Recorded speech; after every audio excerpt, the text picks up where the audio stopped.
hard, they hate it, they never believe me. Yeah, I would never drop the ball, I know I make it look easy. Yeah, Mayweather with the defense. I don't care what a critic gotta say, I got them picking up the pieces. That mean you really playing with your life, I'm about to come and run it all back. I'm the new era, about to snap back. You ain't fitting for it, cause you all cap like, hold up. I shoot my shot, wait, hold up. I'm really about to run this go up. You know it's all net when it go up. Ain't got no other plans, you don't need to understand. Ay, we on overtime, you don't need to understand. Ay, you just show them how to do it when you don't know what to say. Tell me how you plan to win if you plan to play. Try to double cross me, dog. Just let me relax. Stop assuming what we doing. Keep it moving, what we doing. Cause it can get dangerous. Cause it can get dangerous. Cause it can get dangerous.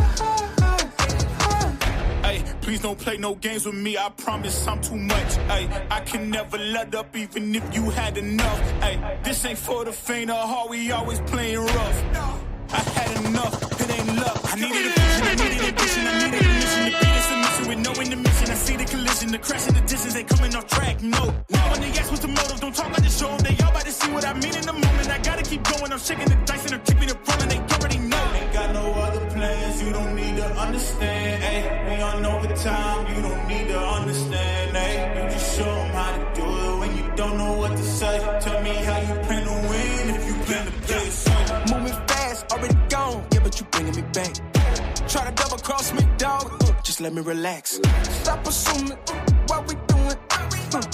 Keep it moving, what we doing. Cause it can get dangerous. Cause it can get dangerous. Cause it can get dangerous.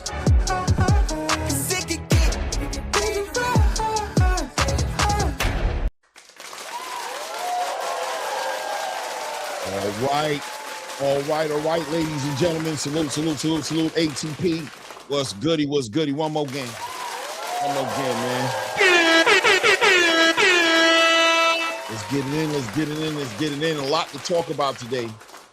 There's a lot to talk about today, man. Well, I mean, yeah, there's so much stuff to talk about today, right? Obviously, so many things going on in the space. It is fight week. We got Lenier Pero and Jarrell Big Baby Miller headlining a card for Matchroom this weekend. We'll talk about the heavyweight division. Of course, we got to talk about this damn hearing that happened yesterday. Very entertaining hearing.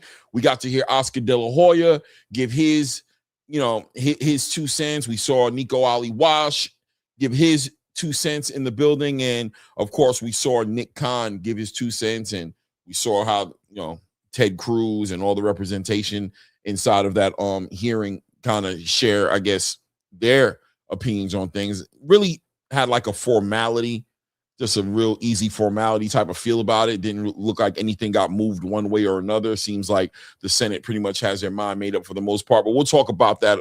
We'll talk about that as well. Of course, we got a special guest on the show today that's going to be popping up a little bit later.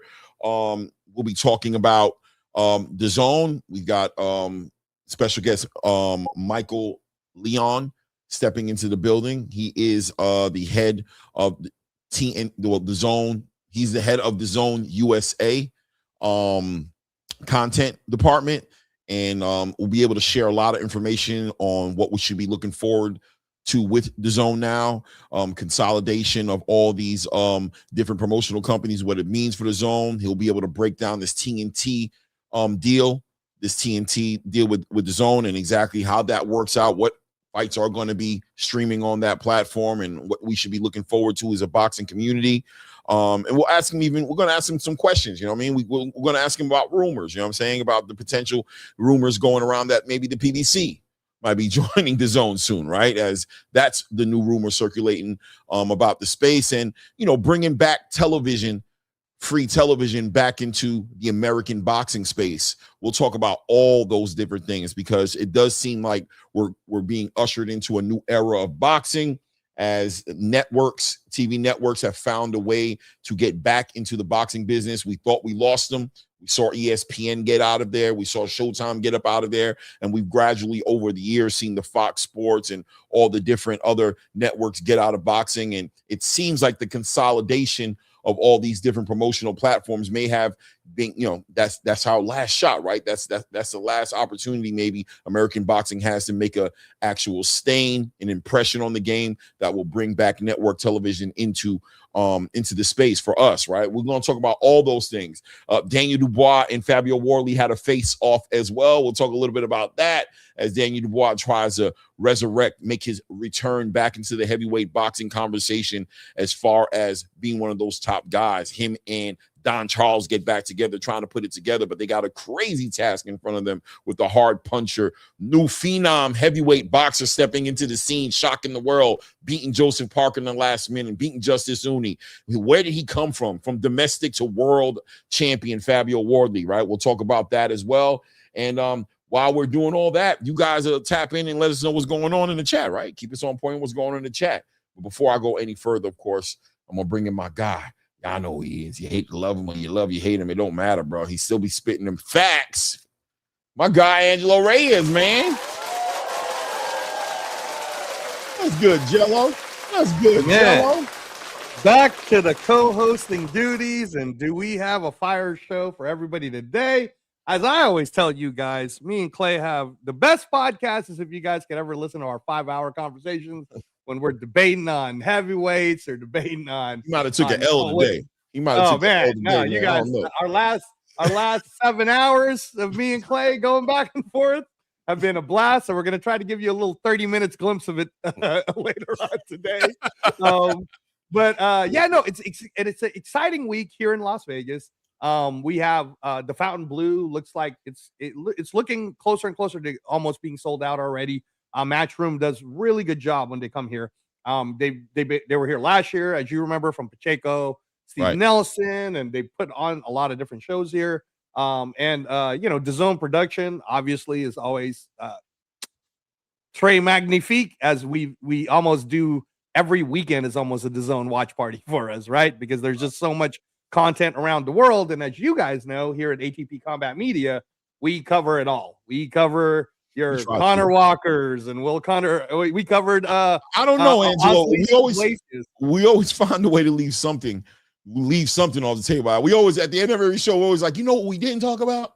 You know what we didn't do? It always ends up that way. So, which I think we talked about this before. It's just amazing how difficult it seems for people to create content in the space at times where they hyper focus on these particular topics, and there's just so much going on boxing, we can't even keep up, right? We just try to give you like the top layer. We just try to give you the juice, you know what I'm saying? And just try to give you what's moving the needle, and still we don't get there, you know what I mean? It's at least in an hour and a half to 2 hours. Right. But I mean, to be fair, and my point is, like, for example, who else was doing a watch party for the DAZN of Osleys Iglesias during that night in Canada? That's a Thursday night. And you remember when we were doing that watch party, we had people from the Philippines making comments, and that's what I'm saying is what we do is we want to just cover good boxing across the board. If you're giving us good boxing, we don't care if it's being shown on YouTube. Every now and then they serve us a snooze fest sandwich, though. Every now and then they play. Well, I know. Well, on that fight, I know you weren't very happy with the women's. All right. I know. But, hey, man, the rest of it was pretty good, right? The rest of it was really exciting. So yeah, man, yeah, and the 168 division, it's shaping itself out there now. So yeah, no, but this one we'll get a chance to break down a little bit more. It's at the Fountain Blue, where Jaleel Hackett fought Elijah Vines, as you remember. That was during the Underdog series, so that'll be a fun little event on DAZN. And can I get your opinion on this? Shout out to Eddie Hearn and for doing so many USA DAZN shows, bro. He's been in America a lot, and he's going to be in America even more with the Bam Rodriguez announcement in June. Right? I mean, that's what it's all about, right? Eddie's going head to head with Dana And that's what it's all about, man. He's over here trying to make it happen. He has a Raymond Ford. He has a Jerron Boots Ennis, right? He's got he even brought Jack Catterall over here to the Bozy gym. Like he's definitely been. Eddie's been trying for years to make that impact on the American boxing space. It just took a while because, as Americans, we get very territorial about it. When he tries to come over here, he gets a lot of hard time. Nobody wants to collaborate with him. Nobody wants to, cross the street with him and work on those politics like they do amongst the American foundational space as far as Golden Boy, Top Rank, PBC, things of that nature. So he's finally been making a breakthrough into the space. And, with Jerron Boots signing a Jerron Boots Ennis, I think that was a big move for him, right? To kind of get him really in the conversation and become what some people might say undeniable, right? Like, what are you going to do? Freeze out Jerron? Really? Right. You're going to freeze out Boots? I think not, right? So, yeah, man, shout out to Eddie, man, for putting on his hand wraps, putting on his gloves, bro, and getting inside that promotional ring, bro, and asking for fair ones across the board, right? Anybody can get it. Eddie on his grind. Right. And even for me, the Bam Rodriguez extension, I think is huge. And I've been talking about Bam Rodriguez being the Mexican-American version of Manny Pacquiao for the last few years now. And a lot of people don't believe me that this kid's the truth, that he can continue to move up in weight. But as you know, Zuffa Boxing gives him an offer, and Eddie ends up matching it. And now I think Bam Rodriguez is one of the highest, if not highest paid on the under roster. 118 guys, I would think that's what it is. Yeah, I would think that's what it is. I mean, Robert Garcia seemed to be working diligently at making sure that happens. Robert Garcia, low-key trainer of the year every single year, probably trainer of the year last year, but low-key kind of like a badass manager, bro. Like the people talk about, like low-key, like he's training shit, but we might have to have a manager of the year. We might be up here, bro. You know what? You know what? When we get him on the show, that's how we'll introduce him. Manager extraordinaire, Robert Garcia, not Coach Garcia. Look, when you think about the stable he has of fighters and how he's moving the needle for them, even by making that bridge between him and Zuffa, and who's given more opportunities as far as a manager is to prospect level fighters than Robert Garcia right now, right? Like, he's really matching his energy right now. I mean, Keith Connolly's in there, but he ain't bringing over the young bulls. He's bringing over the stars. He's bringing over Edgar. He's bringing over Richardson. He's bringing over Conor McGregor, maybe Tio, right? But Robert Garcia on the low, he might be creeping up on these. He might be creeping on these managers, bro. While everybody think they're doing it right, Robert Garcia might be the guy right now.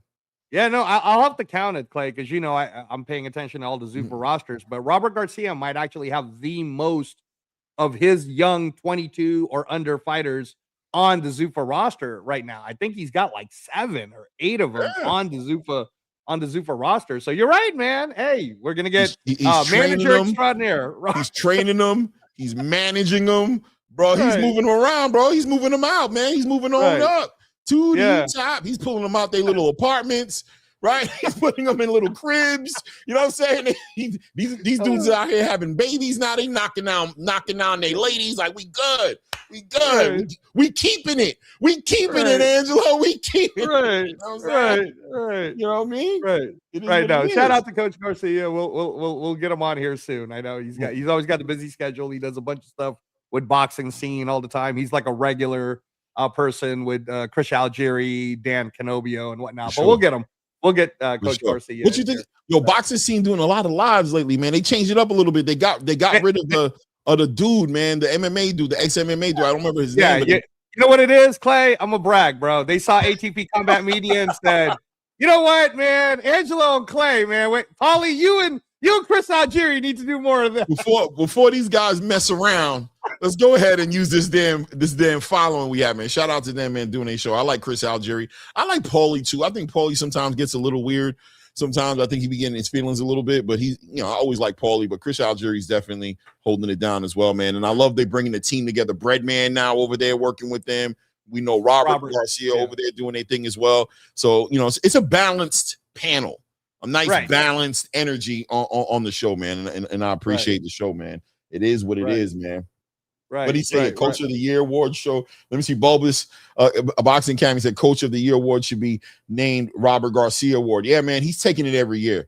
He's taking it every single year, bro. It is what it is. Oh, I think we got somebody in the building, man. It's about that time, man. Before I introduce him, man, I got to bring him in the right way, bro. We ain't going to play around right here. Make sure he want to come back and whatnot, man. Guys, sit back, relax. There's a lot happening in boxing right now and a lot of questions that fans don't have clear answers to. We're hearing about partnerships, new platforms, what could be a major shift in how boxing is delivered to the American audience. So today, guys, we're sitting down with someone who's right in the middle of that conversation, Mike Leon. He's been involved on the content side of the sport and is now aligned with DAZN during a very interesting moment in boxing. We're going to break it all down, break his background down. He's going to let you guys know who he is, his role, and more importantly, what fans should be actually expecting moving forward, right? Y'all give it up for the one and only Michael Leon.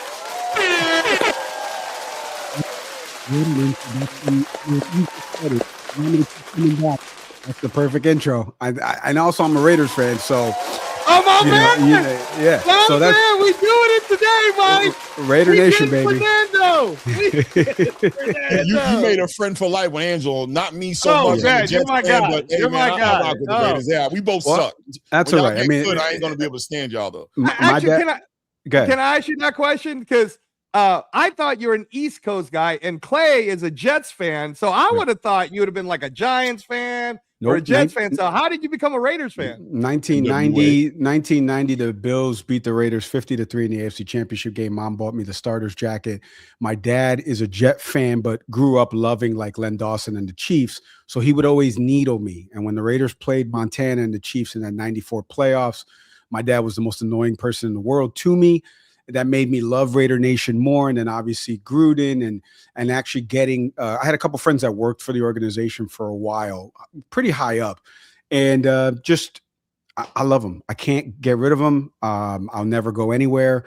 Las Vegas, Mars. If Elon, brings the Raiders to Mars, I'll be flying over there yelling Raiders because I don't care. Like that's my team. And that will always be my team. Well, I'm glad, Mike, because that's the perfect segue to, I was going to talk to you about how are we going to get the Raider Nation to start paying attention to DAZN, brother, because you now, as the head of content, right, for USA, you're the storytelling side, man. And my concern has always been the casual sports fan space needs to know how amazing a Boots Ennis is. How amazing a Bam Rodriguez is. Even this fight we got in Vegas this week, bro. Why? How come we don't have Raider Nation as a part of Jarrell Big Baby Miller versus Lenier Pero? Can you shed some light on what you're doing this year for that? Yeah. Well, first of all, it's a great question. Second, it's been discussed internally. So I want people out there to realize that the folks in London have heard those concerns. They understand that they need more U.S. voices and people like myself who worked at HBO. Shout out to my boy Britton Harden, who came over from Overtime. He is now the head of boxing at DAZN. We're attached at the hip. Him and I both realize, and it's incumbent upon both of us to he handles the partnerships, which we'll talk about with the promoters. We just got off a call recently with one of those promoters with a letter and a T and an R in their names.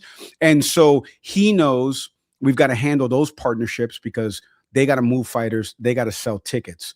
Our job is to get out of the way of the negotiations. My job is to make the content and really deliver in presser, lead up to, week of, fight night, right? Those are the four elements that I'm trying to hit on. And it's not the easiest job in the world. I will tell you guys that. I'm 6 weeks into it, but I was working at the promoter level before this. So I understand the challenges of trying to get your promotional company distributed on DAZN and your fights aired on DAZN, and how you kind of, almost like Spotify, right? You'll get buried in the catalog, right? Because you're throwing your stuff up there, but doesn't necessarily mean DAZN's making content around you. Whereas on the business side, now being at DAZN, we prioritize those partnerships with said promoters and prioritize the fights that are really big. Next week, Benavidez Zurdo, right? We've got Xander versus Boots. We've got obviously what's happening with Fabio Wardley out in London against Daniel Dubois. Like, we've got to prioritize the pay-per-views But then these other events that we have, like you just mentioned, Jarrell Miller, Lenier Pero, who I know because I worked for the promoter prior. He's under our banner at Box Lab. We've got to tell stories about them as well and handhold the promoter, the network to create content. Now, here's the biggest thing with DAZN before I let you guys chime in, because I don't want it to be a Joe Rogan podcast and I'm talking for 3 hours. Do your thing, man. Do your thing. The biggest thing is that, you know, I want to get us back to a 24/7 style of creating content and pushing out storytelling. Here's the problem with that, guys. A, some of that is expensive, just as a transparency front. But the biggest part, B, is when I worked at HBO, we didn't have a fight every Saturday night. That just wasn't the case, or Friday and Saturday night. Now with DAZN is treating this like the calendar sport that it is, but 12 months of the year. Every night. I know you guys heard P. Oliver say it when the Top Rank DAZN press conference happens, because I know you guys did a video about it. He said, we want to have a fight every Saturday night. Well, if we want to have a fight every Saturday night, Mike Leon's going to be busy. But what do I prioritize? And then what do I make sure these other events, Keyshawn's fight, you know, coming up May 16th, right. Jarrell Miller, like we just talked about, Lenier Pero, how do I make sure that we're still pushing out content about that fight in the lead up to fight week? How are we working with the promoter? So we're, you know, hey, you got coverage there, you got cameras there, perfect. Can we piggyback off of that and use what you don't use from the cutting room floor? So a lot of moving pieces, but your complaints, and again, I'm a diehard boxing fan, so my complaints as well were heard internally. That's why I got hired. No doubt. Listen, man, you got a new deal with TNT. That's what the big thing is. Network television back in boxing. We lost them for a minute there, Mike, right? Like Showtime backed out, ESPN backed out on us. You know what I'm saying? We had to watch things on Amazon with the PVC, and we'll get into that too, because there's rumors circulating about that. I don't know if you're free to speak on that. And of course, you know, DAZN now consolidating almost all of the big promotional companies, right, onto one platform. So the across the street politics is being addressed as well. But with this TV deal coming out with TNT, I think the rollout is July 4th. Abdullah Mason, the youngest champion in the game, defending his title with Joe Cordina. What are we looking forward to as far as that collaboration is concerned and the pay-per-view model on DAZN is concerned? How is that TNT thing going to be rolled out? Yeah, great question. So first and foremost, love the partnership that we're doing with it. This is Mike Leon, DAZN employee speaking now. Love the partnership. Okay. Everybody knows TNT. If you didn't watch Inside the NBA with TNT before it went over to ESPN, or even NHL playoff coverage, MLB postseason coverage, they do a great job, right? This is another vertical that they weren't in. They wanted to be in it. They're under the Warner Media family, with obviously formerly with HBO, until, you know, whatever happens with Paramount and the acquisition. But we'll see what happens, where that all nets out and where that all shakes out. For the time being, this partnership executes a couple of things that you just mentioned. One, it gives us a familiar face in the marketplace that we can partner with, and we can say, hey, you're going to have some fights on there. We're still going to have our, 50 event fights throughout the year, because remember, we're a global company. We're the global home of boxing. TNT will have, one a month.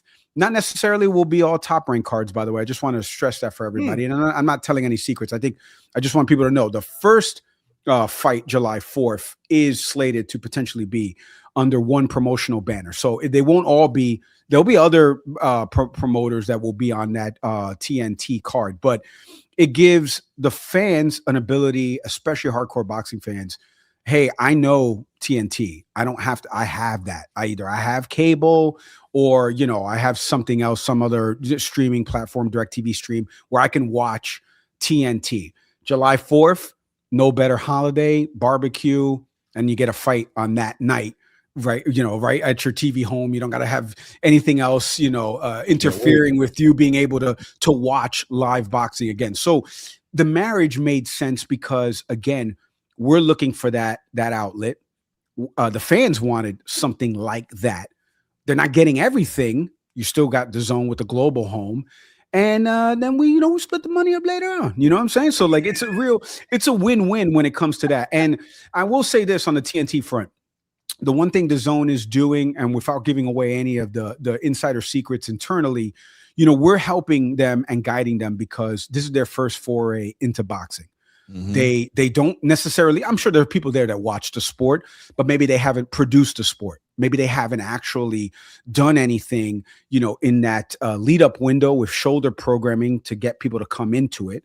And then what do we do fight night itself? Like what elements, live event replacement programming, are we tossed into a studio desk with 3 analysts? Maybe they haven't done that. They've done it in other sports, but they haven't done it in boxing. So we're going to guide them and be their North Star on that front. And we're going to make sure that this partnership gets off and running. And like I said, for everybody out there, this doesn't take away from fights that would have aired on DAZN. This just gives us another vehicle domestically that people are like, I know those 3 letters. I know those logos. They've got boxing. You're going to see the DAZN logo when you see the intro graphics and things like that. So we'll have our hands in it, but let's be honest, TNT is best in class and they know the US market. They know how to story tell. We're going to guide them on that front. And your boy, yours truly, and some others at DAZN on the US side will be instrumental in making sure that that July 4th event is really the best it can be, because this is their first step into the boxing world. So we want them to be on safe ground when they take that step. Hey, Mike, so that's great news to hear. And we're super excited with finally it being, that's an example of it's available to Raider Nation, right? Hey guys, you don't even have to be subscribed into the DAZN. So it's going to be a 2-parter on this next one for me. It's great with TNT because, whether it's a true TV platform that they're going to use to pump up the July 4th event, or the Bleacher Report parts of it all, right? Talking through everything. Now we're House of Highlights, and the highlights, right? And highlights. So it's going to give us that feel of like how we're watching the NFL. Oh, okay, boxing, Abdullah Mason, Joe Cordina, and it's giving us that storytelling again. But to the rest, we came up from the sport, yourself, myself, Claymore, as hardcores, right? And it's kind of like being a Raider fan. Once you get it in your blood, you can't get boxing out, right? But there are a lot of people out there, Mike, the NFL fan base, the NBA fan base, the NHL hockey fan base. Boxing's not in their blood yet because they do miss that storytelling. So what can we do in the DAZN USA in order to make the price point of the DAZN subscription closer to a Netflix, closer to a Paramount Plus? Because, brother, $45. I'm sorry. That's my first hard question on you, man. $45. Well, hold on. A little hard. I'm just saying it's a little hard to ask a casual fan to want to pay $45. Well, right? hold on. But hold on. Now I got to give you the corporate answer, because $45 is for pay-per-views included. For the softer fan out there, I think it's $20 a month. So like the Lenier Pero fight Saturday would be part of your package, and you get all this added content. Now, again, some of it the US audience maybe doesn't really know. Like we have UEFA Champions League. Champions League is huge. I don't think a lot of people know that we have that on DAZN. Does that interest the 3 of us? Probably not, even though I am a fan of a team in La Liga, but it doesn't, right? We know that. So there are some, and I can't speak about this in depth, but we know that, and we know that we have limitations within the US marketplace because we're wholly focused on boxing. Maybe a future sport comes in the vertical and now we get a different audience type. The TNT deal will allow us to actually promote boxing to, like, just as an example, they have the NHL playoffs. I mean, what sport is it legal to fight in? I mean, there's no better promo. There's no better promo as 2 guys are beating each other up in the NHL playoffs as there's a check into the boards and it leads to a fight. And don't forget, sad July 4th weekend, fireworks are happening on the ice. Fireworks are going to be happening in the ring from Cleveland, Ohio. There's no better promo. So we've already thought of some of those things to attract people. Now, let me give you just a personal of what I'm trying to do. Okay. I mentioned before, and I mentioned this on another pod that I think you guys heard, but when my wife doesn't watch football at all. If you say to her the 2 words, what is Hard Knocks? She knows what it is because of the association of the show, of me watching Hard Knocks with the Raiders. And we all saw the Antonio Brown stuff. You're not even a fan of it, but this two off seasons ago, you knew that the Giants general manager was an idiot because of what he did on Hard Knocks, right? Because that got saturated everywhere. And that brought in casual people that don't know anything about the NFL, that they're like, that guy's a general manager, like he's in charge of picking players, and his son was like, you should draft Jaden Daniels, and he's like, he doesn't know what he's talking about. You know what I'm saying? Like, but that type of storytelling, there's a couple things with that, right?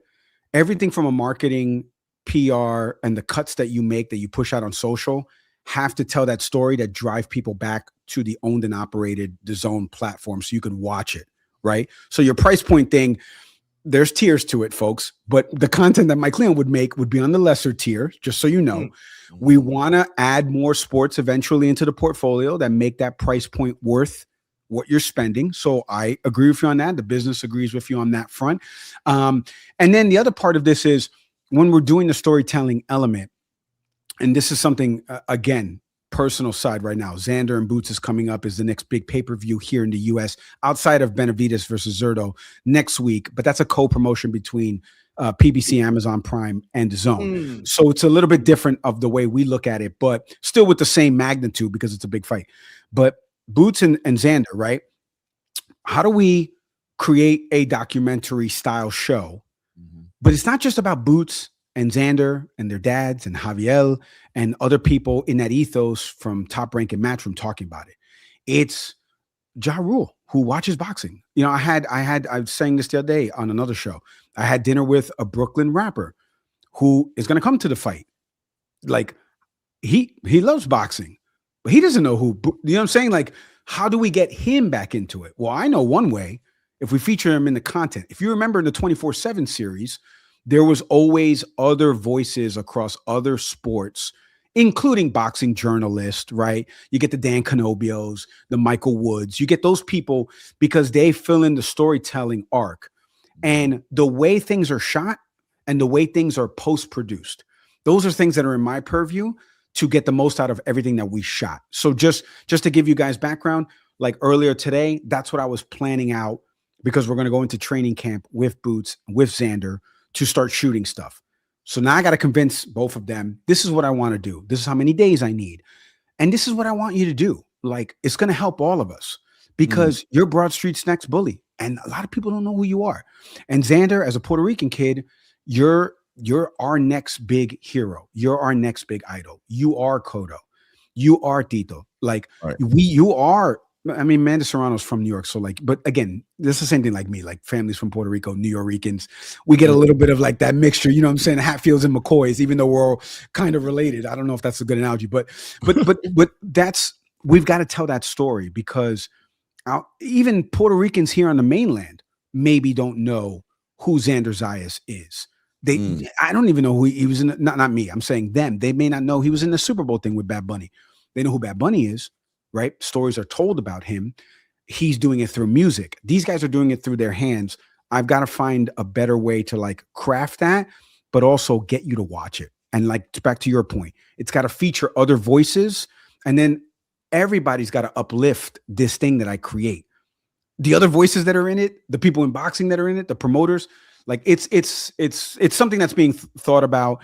Sure, we're going to miss certain things along the way, but any feedback from hardcore folks, again, like the three of us, it's going to be noted, and it's in my plans, to be honest with you, in terms of how we promote this, how we create this, like how we push this out to the market.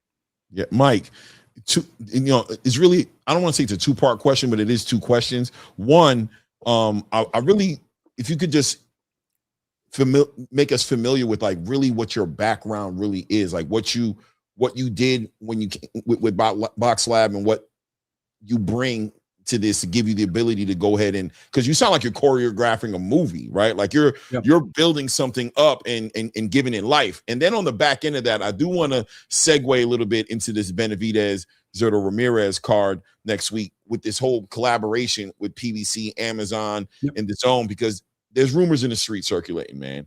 And there's one possible piece missing from this huge consolidation that DAZN has done. And the rumors are circulating. Infinity Stones, right? I'm hearing about the Avengers. I'm hearing you guys are coming together. I'm hearing that you guys are, you know what I mean? I'm interested into what you might know about that. But as far as your background, if you can enlighten us a little bit. Yeah, absolutely. So I've worked in production, programming, product across all the sports. I was a producer at Major League Baseball for a season. I worked at HBO for about a decade, helped build HBO Go, which became HBO Max.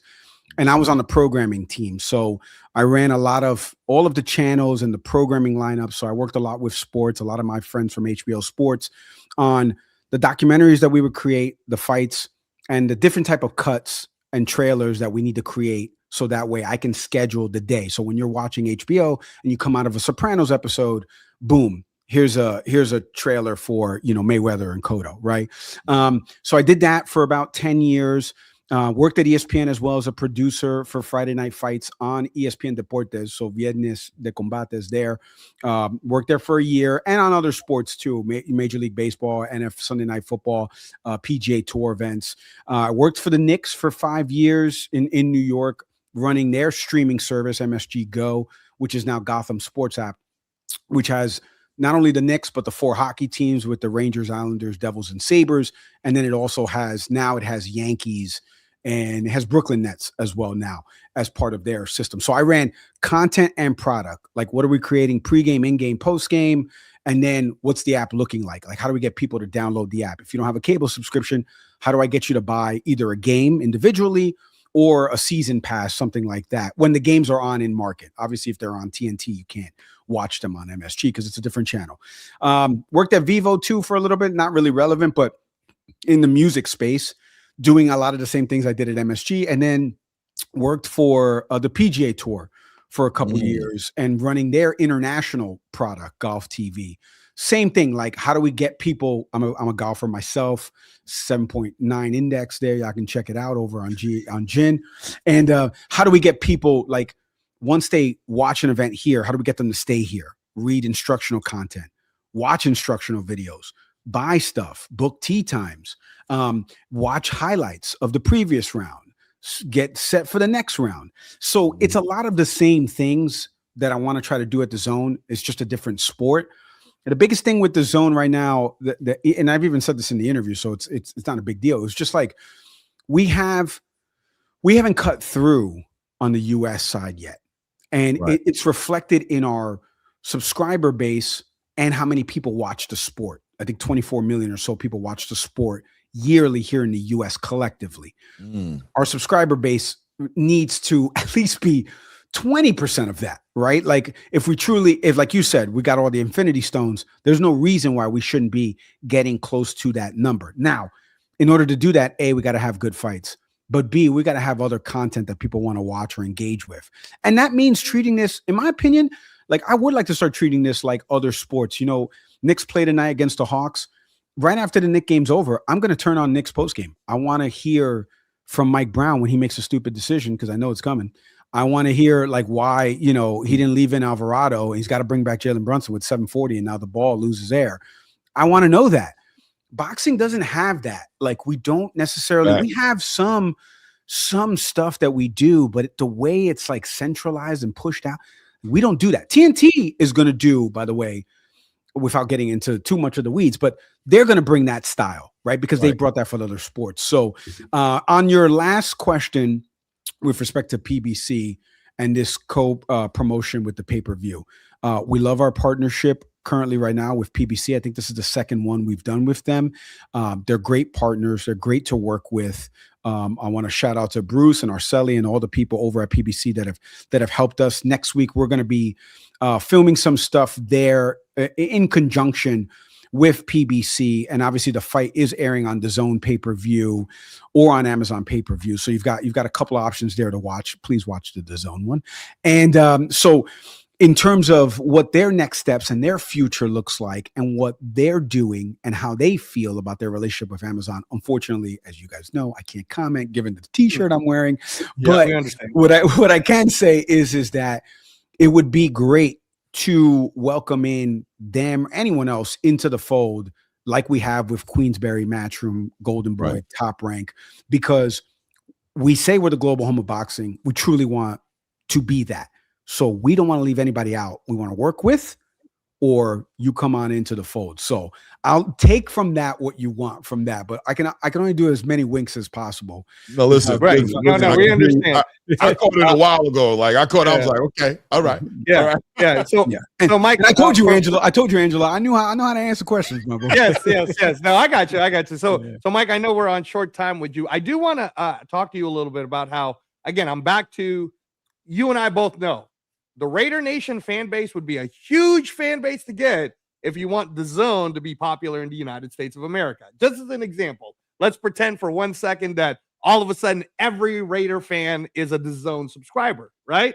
Mm-hmm. I think part of the thing that throws people off in the casual sports fan base is, damn, man, I got to pay $20 to get DAZN when I don't watch La Liga. I don't watch Bare Knuckle. I don't watch all the, and I have friends in Canada, right? And they're like, no, DAZN's great because we get to watch the NFL. We get the NFL here for free, baby. Like or we're already on like, I have Paramount Plus because of Landman, full disclosure. But thank you for giving me the UFC or Zupa Boxing or whatever else you're giving me, right?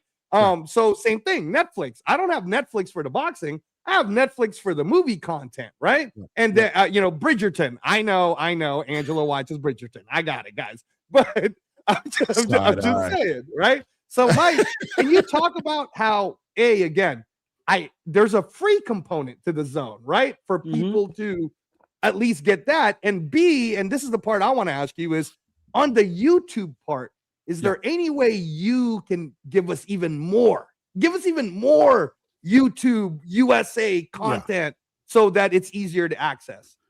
First off, I can't lower the price right now. I will tell you this. See, when you give examples, this is the other thing that I think a lot of people maybe that don't work at these networks understand, right? When I worked at HBO, it's very easy for me to ask you for $14.99 a month because I got The Sopranos, I got live boxing, I got documentaries, I got Saturday night movies that are coming in from Warner Brothers, Universal, whoever, right? So you're getting dope content across 7 things, right? And when I mean documentaries, I mean like sports documentaries and other documentaries about serious stuff, politics, whatever it is. DAZN right now, what we got to do is remember, different rights, different places. People in Spain, they get everything.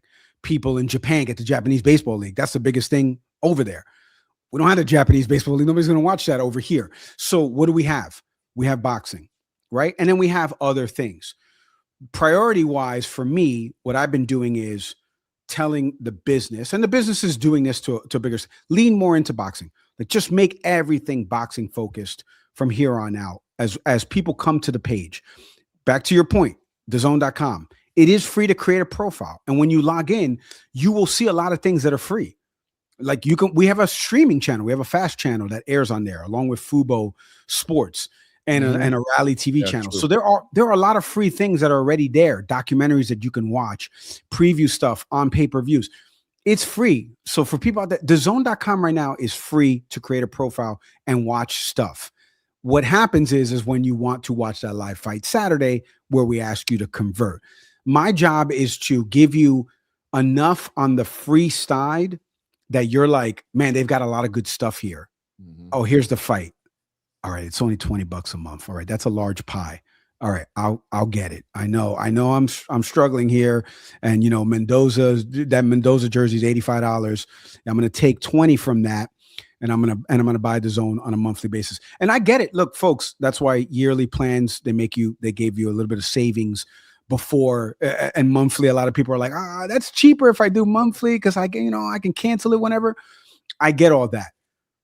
What we're gonna try to do is beef up the content, and hopefully soon. By the way, I can go a couple more minutes over, guys. So I don't want you guys to get good. But we're gonna try to give you more content to make it worth that subscription price. That's my job. But also my job is for the US audience, make it narrowly focused so that way that this is the home of boxing. So you're like, why is this here? Like, I'm not going to watch that. I want to watch this. I want to make it so that you subscribe because there is a 24/7 that you're like really interested in. And then on the YouTube front, we're throwing stuff on YouTube. I mean, every hour, like So go check that out because, like you said, a lot of free stuff there, live things, press conferences, media days, on the ground, behind the scenes stuff that we shoot. We just shot stuff for Xander and Boots. So you can always go check it out there, but go to DAZN.com first, create a profile, and I guarantee you will see a lot of free things that you can interact with there.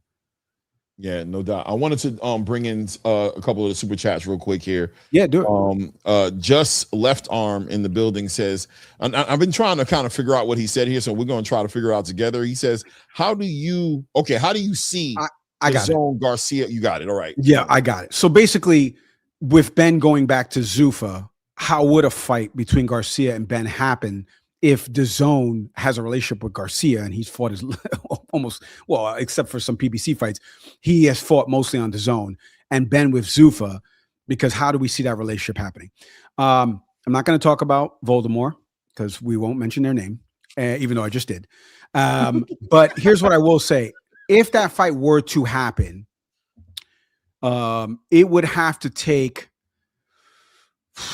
how do I say this? It would be an incredible undertaking. The likes of Floyd Mayweather would be jealous of how that fight would get made, because again, and we saw this with the Muhammad Ali Act and what's happening on Congress.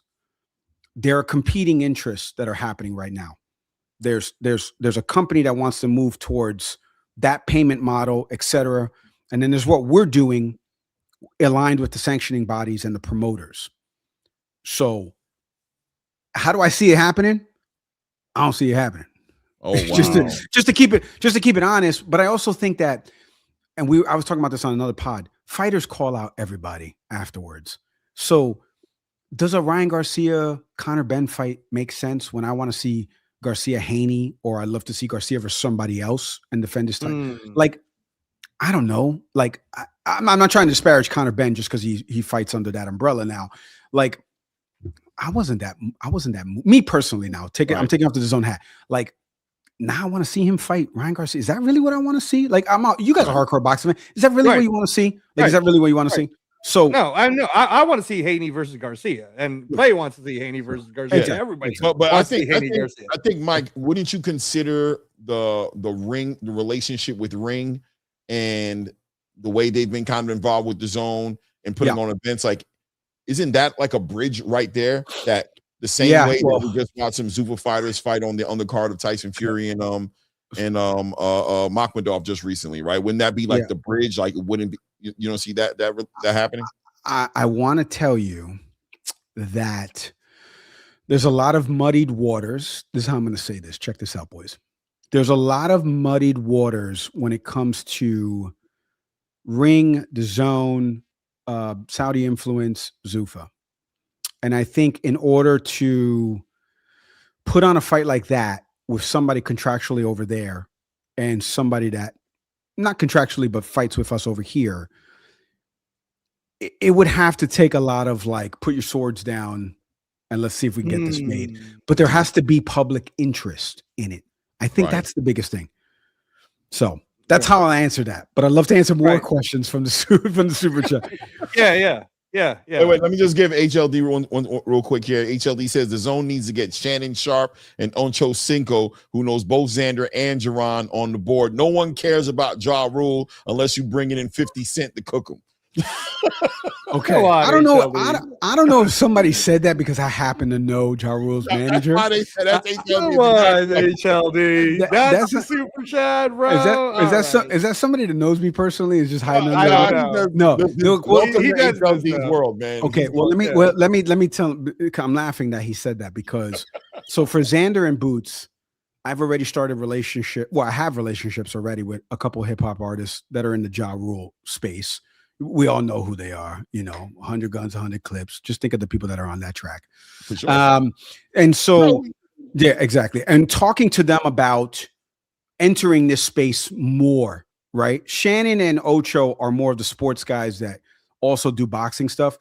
We've got all the smoke guys and what they're doing. We're working with all of them and we're sending these guys on the car wash, but I don't want it to just be a car wash interview with them.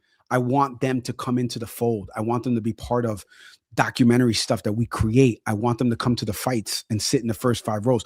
I want all of that because and you can go watch this right now. Go watch Cotto and Pacquiao's fight that's on YouTube, and you'll see Derek Jeter's at the fight, Will Ferrell's at the fight, Mark Wahlberg. Right. They're not promoting anything. Like, they didn't have any. I mean, Derek Jeter's playing. They were going to these events. Fat Joe is like, they were events, and people knew about the kid from Caguas, Puerto Rico, and they knew about the Filipino man himself in Manny Pacquiao, and they knew the stories because of 24/7, and they even said it on the broadcast.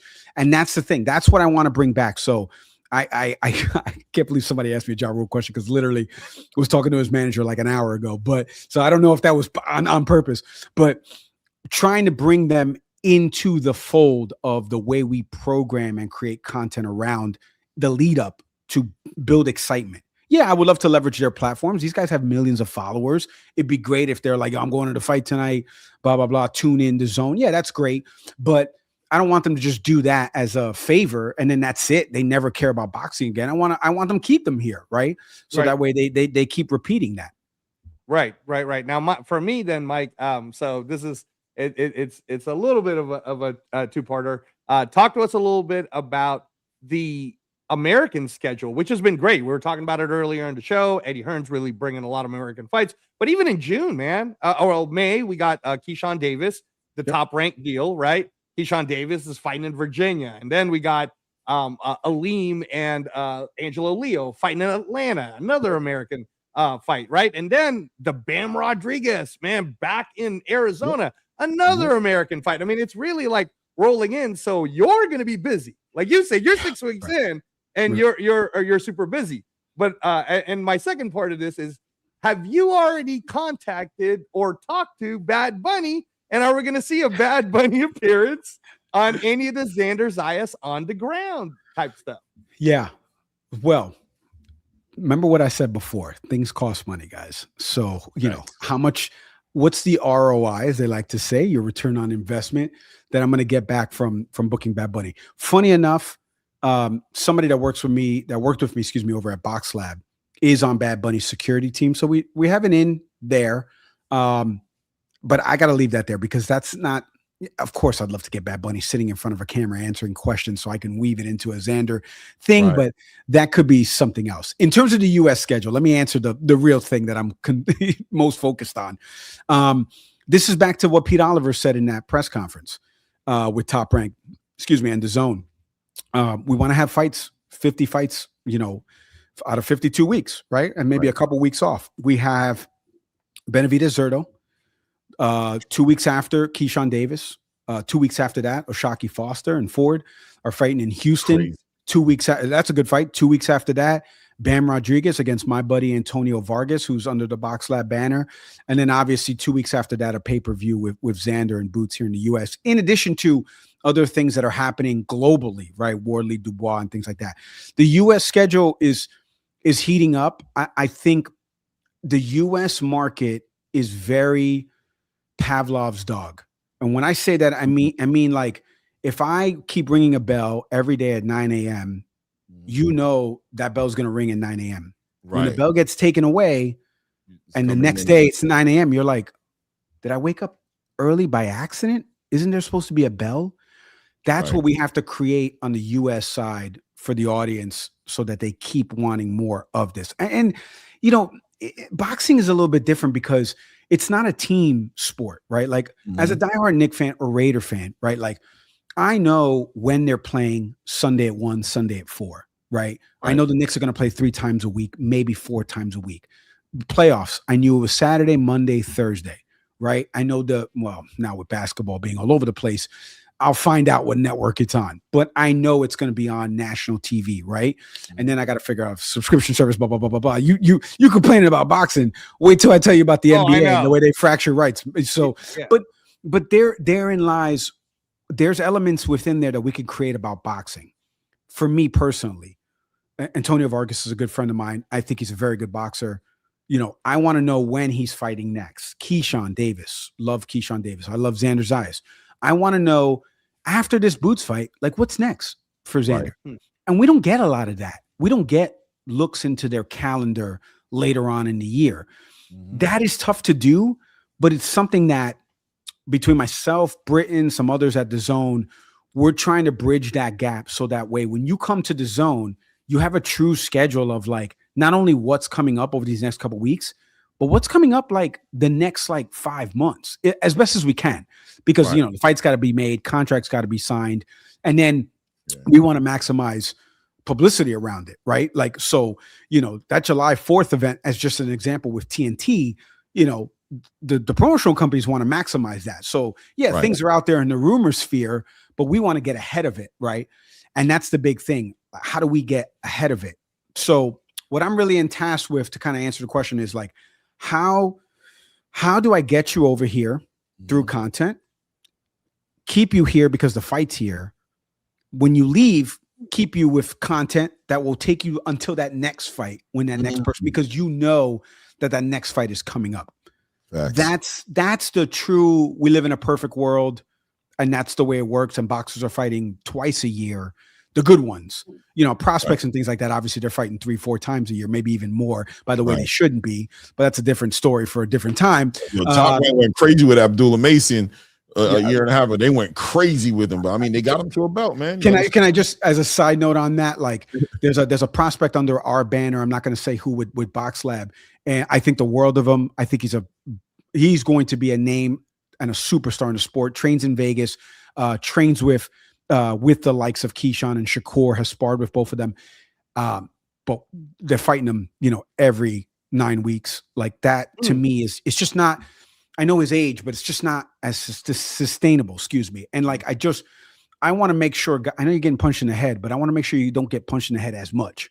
You know what I'm saying? Like while also still getting you to that path that we want to get you to by 21, 22, where you are in a co-main on TNT or you are the main event. Like we just saw that just got announced, I believe, with Golden Boy and what they're doing with Amar Jones. So just as an example, like I want to get you there, but I know you're getting punched in the head a bunch. I don't want to like speed that process up, you know?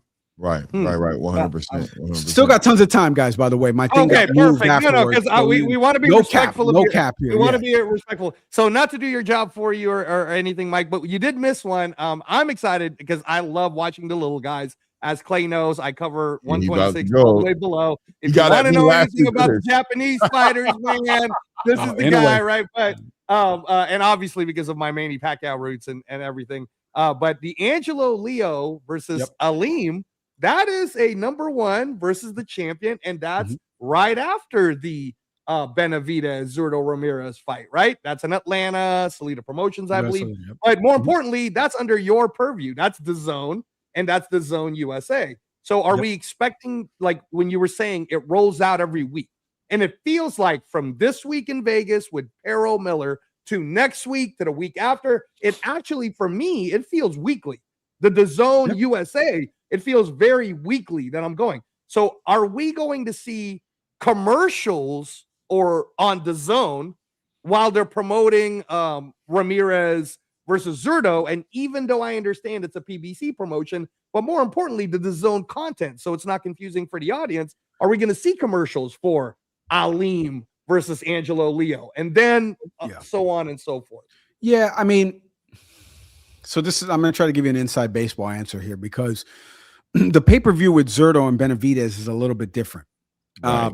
When you're going to, if you're going to watch it on DAZN pay-per-view, first off, everybody out there, go watch on DAZN pay-per-view. But you're going to see a PBC production. It's not Todd Grisham, Sergio Mora, and Chris Mannix calling the fight. It's PBC's people calling the fight, and we're taking the feed. That's a little bit different than Xander and Boots, where it's going to be Todd, Sergio, and Chris, and we're going to have, you know, a big studio panel, you know, sitting in the arena somewhere. And, you know, we're going to have interviews with our social media reporter ringside with other people that are in the boxing space and interviews in the locker room and the look. It's a different production. Like, so just to answer your question at an inside baseball level, it's going to be different when you're watching Zurdo and Benavidez on DAZN because it's a split pay-per-view between the two entities. In terms of promoting the Salida card that's afterwards, we're going to do everything that we currently do on social, on YouTube, to push out stuff about that fight and why that fight's important. Even though I believe that fight's on a Friday, not on a set. Am I'm not mistaken, right? That fight's on a Friday. Like a Friday night. Yeah, it's a Friday night because morning, really, but really late night Friday type of thing. Because right. Warley Dubois is the May Saturday. Mm-hmm. Yes, right. So, right. And by the way, I know we glossed over it with the Japanese guys, but the Inaway fight is also 4 a.m. May 2nd. So it's a big night of boxing for us May 2nd because we'll have other fights that we're airing on there. See, this is the thing, guys. We're pushing out so much with fights. How do I, Mike Leon now, slow it down and tell you stories? That's where, this is where, let me just do a one-off here. Would you watch a documentary about Mitchell Robinson on the Knicks? Or do you want to see one about Jalen Brunson? And do you want to see one about the Villanova 3? And DiVincenzo. Oh man, why are you asking me that question? Because I kind of want to see the Villanova one, man. See, well, now hold on. Just in that example, you've got to prioritize. So I gave you, let's make a doc about Jalen Brunson. Let's make a doc about Mitchell Robinson. Let's make a doc about the Villanova 4 that are in the NBA. Right. Some of those things are higher than others, if you get my drift. Right. And it's not to belittle Mitchell Robinson because we're not winning without him. And we need to tell his story. It's just, how do we tell it differently without overextending resources that we want to invest in the Villanova story or the Jalen Brunson story? Right. That's where I think there's the disconnect where people are like, nah, there's nothing on here about this. I'm like, no, there's stuff. We're making stuff. Maybe it's 10-minute features. Right. And not a 30-minute sit down, eat some popcorn. Nobody's doing that. But you know what I mean? Like, it's a different method and way to do it. So just a little bit more inside baseball knowledge there for folks out there. You got to prioritize the programming given what's going to give you that ROI and that bang for your buck. So I agree with you. I want to tell all the stories. Lenier Pero is a perfect example. And a lot of people don't know with Denier and the family coming over here, Olympian. Mom died on the boat. A lot of people don't know that. But we have created stuff about that. See, now that's the thing. It lives on DAZN.com that you can watch for free. See how I tie it all in? So You're bringing wait, hold on. Let me bring in some of the super chats, man, because they stacking up on me. HLD back on your top, man, said, I'm paying over 2.5 times more for the Zone than I pay for Netflix or Paramount. He's so true. For just a quarter of the content, more than 80% of potential viewers can't afford it. I'm gonna let you know, Mike, that $45, you guys got to make it. For me, I'm paying it. I ain't gonna lie, right? But I'm a dumbass for sure hardcore boxing fan. That's what I'm gonna do. I'm gonna cry about it, and I'm gonna pay it. You know what I'm saying? But there's other people, right? But this is what the space has been talking about for a while now, right? And even with the bringing on Top Rank and the rumors of the PBC, which once again, to me, it's making it. I haven't cried yet. I'm watching a lot of boxing, bro. But I'm dead. Angelo thinks I'm a fool, by the way. He's like, you're no. Hey, hold on, time out, Mike. Don't let him do that to me. All right, first of all, Mike, you know, with me living in Vegas, I have the convenience of just having to pay the $20 subscription fee because what I do, sir, is I go spend the other money on going to a restaurant to go watch the DAZN pay-per-view, or I'll go to the fight actually live, right? So don't do that to me, Clay, in front of Mike, man. Don't do that. Mike understands, man. He's from New York. He ain't tripping like that. That's man. right. That's right. I mean, there's no fire stick guys here, Mike. But, no, we're not doing that yet. All right. But to that point, Mike, there are a lot of people that are doing the fire stick. I'm glad you talked about the 100% of the DAZN doing the storytelling. So what I want to add before you answer this question is, how come in America, in the USA, we're actually paying more money than everybody else outside the US? Because when I've talked to my Canada friends, they're like, we don't pay that much. Or even the UK people, they're like, that's not how much DAZN is. So why is that? Is there like some weird tariff that we don't know about? Yeah. Great way to land the plane. That's pretty funny. And incorporating it into tariffs and modern day stuff. All right, look, first off, I'm not going to take the shirt off. Like I'm going to take it off figuratively. Let me take this shirt off. I'm about to come on now, man. I bike ride. I don't really work out like that, but I'm not disagreeing with respect to price point and what Netflix offers versus Paramount. Again, I want to go back to something I said earlier. Netflix has a couple of tiers with ads, without ads, and Netflix has a gajillion more content verticals than what we have. Now, I know what he's going to say. Yeah, exactly. And you're still charging more. Totally get that. And here's why. Netflix bundles their stuff into it. That's why you don't see their stuff being promoted.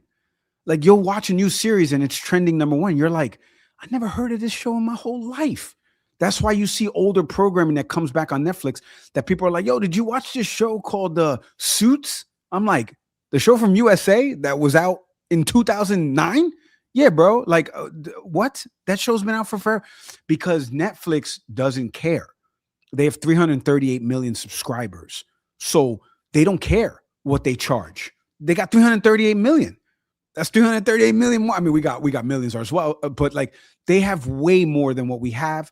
They have way more content that they buy up, so they can go out there and say, I'm going to put this at $8.99, but it'll have ads, because we'll still make ad revenue from our programmatic inserts, which is stuff that they do. And they'll, people are buying at the highest rates based on the events. That's why when they do their Love is Blind reunion show, they can do that because they'll have programmatic ads. Or if they do, Tyson Fury and his fight, they can run programmatic because they know that lower price point will get people there.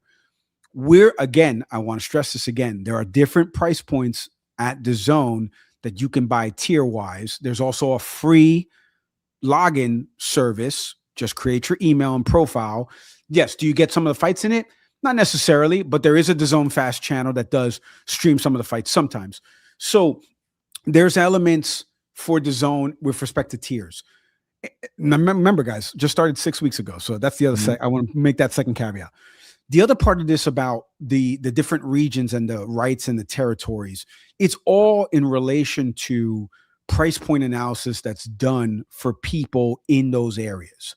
In the US, we make money and we spend money. And that's why everyone, back to your tariffs point, when people are like, we're not trying to bring those iPhone factories over here. iPhones will be like $1,900. Right. Because where are they cheaper? In Asia, right? Because they're made cheaper. So when you do a price point analysis, this is more inside baseball for you guys. When you do a price point analysis of something and you start to marketplace it, just like I did at Golf TV with the PGA, I can charge $11.99 in the US. I can't charge $11.99 in Vietnam. They're not going to, we won't have a single sub.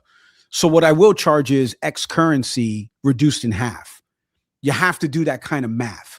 So again, we're trying to add more content into other verticals of other sports that will make the subscription worth it.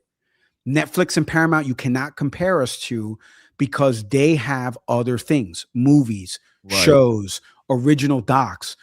We only have boxing in the US. And the pay-per-views, what we're trying to do with that 45 is get you to understand that covers you for the whole thing. You don't have to pay for any of these pay-per-views and some of the prices that are charged at the pay-per-view front. That's really remember, they call it DAZN Ultimate because you're an ultimate guy. You want to watch all these, you're going to watch them anyway. So here's the cheapest price point for you, which helps us as a business, right? So I think there's different things there at play, but you can't compare us to a Netflix and Paramount. I will take back what HLD1 said I'm not kidding. I'm being serious. I will take it back to the business. I'll be on with you guys another time for sure. And I will try to get an answer, but I know coming into the business as someone who's done this for another global company, when you do price point analysis, you can't charge the same thing in the US market that you would somewhere else. So if you're talking to somebody in Canada, you might as well be talking like the lady from the Peanuts, the teacher in the Peanuts show, because it's the same thing. Because like, of course, they're going to have something totally different rights wise, because the rights here for stuff like the NBA and the NFL, it's expensive as hell. So if I'm overpaying for things like that, I got to make up that difference. With the US audience, you got to like tinker and figure out where's that number that you can get them to buy it without churning, dropping the subscription a month later. And then how do I keep you here? I just told you in May, I got Benavidez Zerto. I got Keyshawn Davis fighting. I got Oshaki Foster fighting. We just mentioned the Salida promo. Hey, man, they got a stacked lineup in May. I will pay $19.99 a month. Yeah. Right. You know what it is? It's having the other, it's kind of, knowing that other people are paying different prices.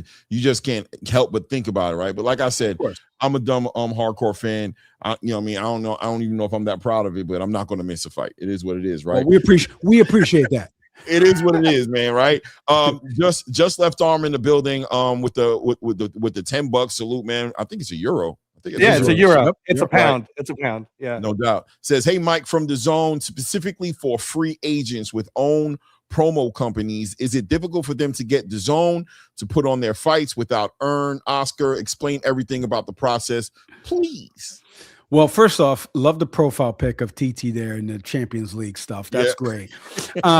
So this is a great question. I wish Britton was here, Harden, on that front, because he is our head of boxing. I will tell you, because I worked at the promoter level and had fights distributed on DAZN. If you are a promotional company out there, again, I'll give you a little bit more inside baseball without sharing too much of the secrets. The one thing that you have to understand about why we would air your fights. Let's go back to the example you just gave, Angelo, that's happening May 8th, right? That's a big fight. If DAZN's going to air that and distribute that, there's got to be a component where it's a title eliminator. Lenier Pero, Jarrell Miller is a title eliminator this weekend, right, for the WBA slot on heavyweight. It's got to have an interim title. It's got to have some type of allure and draw that's going to make us want to distribute it more broadly. B, CA. Like, it's got to have that element that we're like, this fight makes sense. And then the undercard, you guys can figure out, even if the co-main is pretty solid as well, too. When I worked at the promoter with Box Lab, when we did our Night of Champions cards, when we would push out to DAZN and get the distribution, we paid for the production cost. Right. So that's where I was instrumental in picking talent, the production company, and how we're sending the signal to DAZN, what the thumbnail looks like. Whereas the matchmaker and the president, Amari Piedra, who's going to be in Vegas this weekend for Lenier Pero, and we have Angel Barrientos as well fighting on the undercard. We've got to go out there and say, our Night of Champions card has to have an interim title. We had Kevin Brown fighting Cletus Selden. Selden dropped out. We ended up having WBA, Brown defending his regional title. It's got to be some regional titles. And you get the sanctioning bodies to kind of work with you on that perspective to then be able to put on the card that would even interest DAZN. But first and foremost, DAZN is, if you came to DAZN and was like, hey, DAZN, I need $100,000 and I want to put on this event, DAZN's not going to do that. Like, unless you've got some names, attachable names that are fighting that we know about or the sport knows about that will draw people into the platform to potentially become subscribers. So that's what my advice would be. Take everything I just said there and really, if you're putting on an event and you're Joe Schmo Promotions and you want to air it on DAZN tomorrow, and you want to reach out and you're like, hey, I got an event. This is the date. Try not to do on Saturday. Fridays are always good because Friday night programming is great for us because we do have an event on Saturday. And then number two, figure out what you can handle on your end from the cost perspective and why we would want to. The same way I'm trying to get you guys to subscribe. Why would you subscribe? I'm trying to do the same thing. You should be trying to do the same thing as a promoter. Why would DAZN be interested in airing that? There's this component. There's an eliminator bout. This name, he's on a comeback tour. He lost his last fight, but he's 25-2, like something like that generates the interest that would make us want to distribute that fight. That makes sense. Oh, that makes sense. Well, Mike, let me grab this last super chat. My God, Toledo Treese in the building, man. Ohio in the building, man. Midwest Mafia, Toledo Treese in the building says, why isn't DAZN doing a show like somebody got to do it? It's either going to be y'all or Zuffa. I think Zuffa's going to do it regardless. What's up with the Contender, man? We love it, man. That's a great way to break stories, no? Yes, it is a great way to break stories. Back to what I was saying before, shooting stuff is expensive, right? I don't want to talk about Voldemort and how much money Voldemort has and how much money Voldemort's getting from. I didn't watch Harry Potter, guys, so this is a bad analogy. I'm gonna try to use G.I. Joe and Cobra. So let me use G.I. Joe and Cobra. All right. I don't know what Cobra's you budget call is. The White Walkers, Game of Thrones, right? That's pretty good. No. I want to use G.I. Joe because that one's I'm really versed in that. Okay. I don't know how much money Cobra's making. I don't know how much Serpentor has and how much he's lending in. Okay. I know what we have. I know what Flint and Joe have, and I know what we're gonna spend to battle, Cobra Commander. And a show like The Contender, for me, does make total sense. Reality television combined with storytelling of the sport and putting them in an element that will get them. I mean, Sergio Mora is a perfect example of somebody like, right? So why wouldn't we do something like that? It's stuff that's been floated, for sure, internally. Again, remember, been here 6 weeks, even though I worked with them to distribute fights. So could be something that could be coming down the pike. But to answer the broad question, what you were saying, Clay, like if Cobra Commander and them want to do a show like that, they have the resources and the infrastructure, back to what I was saying before about Netflix and Paramount, to create that kind of shoulder programming. I want to do similar things, but I want to do things that are around our fighters that are fighting in pay-per-views or big events on our platform. So I tell the storytelling angle through documentary form, featuring voices, not only their own, but of other people in the sport, outside of the sport, why you should watch, put in archival footage of their fights, their workouts, press conference stuff, like candid moments, what they like, Boots likes to do music. Do people know that? I want to shoot. Exactly. That's what I'm saying. Just find out. Go to DAZN.com. You're going to find out in this series. This is what I'm talking about. See, this is what I'm talking about. I said this on another pod, and I'm sure you guys heard this. The Mayweather Ray J moment with, I didn't even know Ray J and Mayweather were friends. And then here he is playing piano, and I wish. Not as stupid as that, but it just gives you insight into, damn, Mayweather got way too much money that he's friends with Ray J, who's doing a concert. I want to do more storytelling elements like that because those things carry, and there's a tail effect because I pushed that out on social, back to the Hard Knocks example. That Joe is never, that GM is never going to live that down, that Giants GM. Everything that they've done from the Saquon Barkley stuff, right? And Mr. Mara, who I happen to know very personally for years. I can only speak about my relationship with him. Great guy. Seeing him on camera say, boy, I really will have a lot of sleepless nights if Saquon Barkley goes to Philly. And that, boom. Dude, that you cannot put a price tag on. They win a Super Bowl, and then they win a Super Bowl. But but back to HBO. If I'm working at HBO, I'm like, you can't put a price tag on that gold nugget of how much I'm going to get mileage out of that from social, from platform, from people watching the episode, because they can't believe that moment happened on Hard Knocks. And now people like my wife, who doesn't watch football, will watch that and be like, wow, that's great. It's almost like, look what's happening with reality TV with Summer House and all the internet. I don't want to get too reality TV soapy like that. No, I understand. But those elements, those elements, you don't want to fabricate it, but you still want that storytelling. And if you happen to get it out of these guys, who a lot of them are, let's be honest, a lot of boxers are boring. They're very like, I'm in camp. Like, I don't care. I'm gonna knock them out. And it's like, bro, that's not. We know you're going to knock them out. You get paid to wear gloves to knock the other person out. Like, I need to know more about you, bro. Like, I don't know anything about you. I didn't even know you had brothers.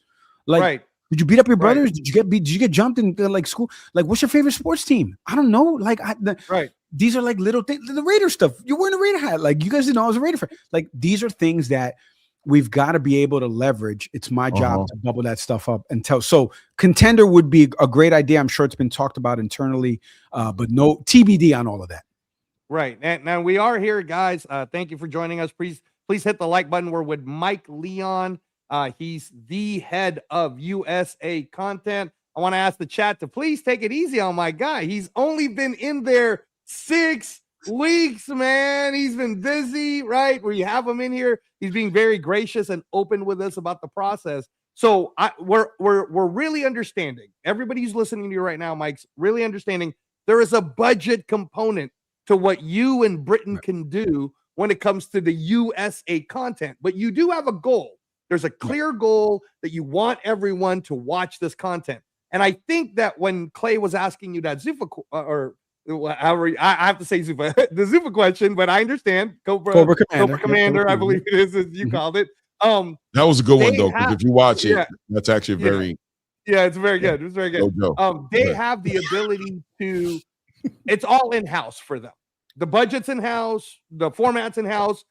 What we're getting an understanding of it is what you and Britain have to do, especially on a USA content, is you're trying to bring all these houses like Game of Thrones together. Like you got Top Rank, that you got to deal with their things, and Golden Boy with their things, and then Queensberry and Matchroom. So it's a different space. So now my question for you, sir, is I'm big on Naoya Inaway. I am huge on Nakatani. You got 32-0 versus 32-0. This is the best fight made in 2026. And honestly, Mike, outside of US, Naoya Inaway versus Junto Nakatani is Pacquiao Mayweather if it would have happened in 2010. It sold 55,000 seats, no issues at all, right? Boom. They're selling tickets to the weigh-ins. Bro, I'm so addicted to their content. I'm watching the Japanese documentary, and I don't speak a lick of Japanese, bro. But I'm in it's like watching anime. Why, sir? And this is my 6-week question for you. Why have you not tried to, for the DAZN USA, give me a conversion of it so that the American fans could be like, oh shit, I didn't even know this thing was happening. Is there any way you in Britain could give us a little, like, just take their documentary, man, and buy it and then translate it for us? Is there any way you can do that? So, okay. So, well, first off, let's leave Britain out. Britain handles the partnerships with the promoter. I want to make sure that he doesn't, like, if he hears this, he's gonna be like, yo, don't throw me in there. I ain't doing that. Like, so shout out to my boy B. He came over from Overtime. He's phenomenal. Back to what you were saying, and it ties into 6 weeks, because there wasn't a Mike Leon on the US side that thought about that. There is a Mike Leon in the Japanese market that's thinking about that, that is doing that for the audience type that we have there, where we have millions of subs because of what we do, not only in boxing, but like I said, Japanese Baseball League, I mentioned them earlier. So there are people that are thinking about doing that. I think because of how fast this fight came to be honest with you, in my lens, we just didn't have, and we have other elements that we have other elements that we've shot with these guys that will be rolling out over the next 8 or 9 days. So just as an FYI on that front, like, I think one thing that the DAZN does phenomenal is social media. Now, for us older folks that want to actually watch a little bit more meat and find out a little bit more of the storytelling, that's where I'm coming in to try to fill that gap. But in terms of social media, I think the DAZN, again, I work there, so yes, they pay me, but the DAZN Boxing does the best job in terms of our pillars, right? Like the platform versus our YouTube versus our social media and Instagram, just as an example. I think our social media does a great job, and I've helped a lot of it, where we're getting the boxers one-on-one, we're setting them up with a production thing, and we're asking them a litany of questions that we want to find out more about them. Not only just ranking boxers of heritage and things like that, but just like, watch this clip. Like, what'd you think about this? What'd you think? We've got the face-off show and things like that. Those are things that if Inaway and Nakatani was happening here in the States, Angelo, I would be all over that. And I'd be making other content around that you would see. And again, speaking Japanese doesn't matter because we would subtitle it and things like that. Right. So that's just as an FYI, because I think it's because the fight's not happening here, because it's at 4 a.m. in the morning, US time. Back to what I was saying before, guys. Mitchell Robinson doc, Villanova doc, Jalen Brunson doc, and then Coach Mike Brown doc, right? Like, but the Coach Mike Brown doc is happening, at 2 a.m.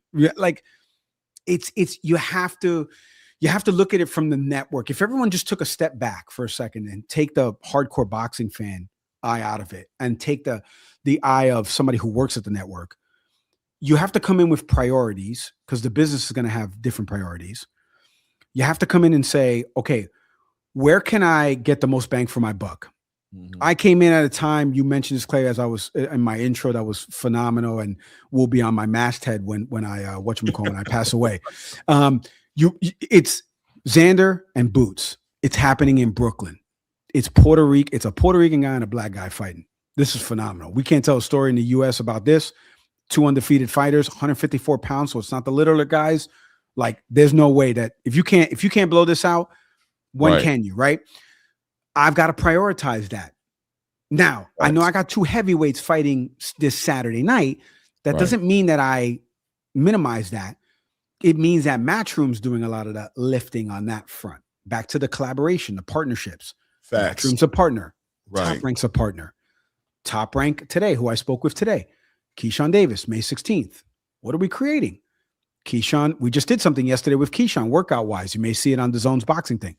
That's my guy who shot that, went out there, and the social team pushed that stuff out. So we're mindful of that. We're mindful of the schedule, but we have to have a priority. Doesn't mean the fight is diminished in stature, right? Because globally, like you said, it's going to get more eyeballs. So where do we spend more of the money globally? Where do we push out the content more? You know, you have to think about it from that perspective of somebody who's 30,000 foot overview with the whole world in their hands, not just the US market.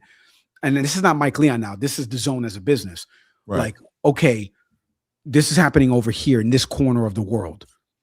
Do we think this corner of the world? Think about it like in politics. Like, if you ever notice, they'll spend campaign ads in big cities. And then as you trickle out further, you'll get, well, there's not that many people that live there. So why would you, what are you going to gain there? 1,000 votes? That's the way you have to, political strategists look at that. And that's the thing. There's always Monday morning quarterbacking. I'm sure there's people in the chat that are like, bro, this dude doesn't know shit. Like, I could do this. There's plenty of people in my town. What is he talking about? Exactly. That's what I'm saying. There's always multiple ways to do things. You got to look at it based on previous experiences, the marketplace, where you can get your most bang for your buck. But then also now putting on the Mike Leon boxing fight hat, like, I want to learn more stories about these 2 guys that are fighting here in the US that is going to be on TNT July 4th.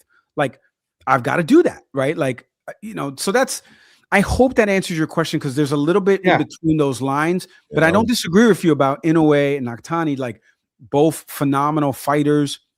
I think the Inaway Picasso fight, right? That's the one that happened here in Vegas. What's the one that happened in Vegas? No, Cardenas. Ramon Cardenas fight was the one that happened in Las Vegas. Yes, sorry. The Picasso one happened in Saudi Arabia. Right. So, but I think there's got to be a way to, like, when these guys do come over here, and I love that Ben Whitaker's coming over here as an example, and he's fighting on the Boots Xander thing, because now we can try to create content to explain to people why they should tune into who Eddie Hearn has said is the next big British star outside of Atalma. Right. I agree. On USO. So, but does the US audience know who the hell he is, other than some? I do. Funny punches.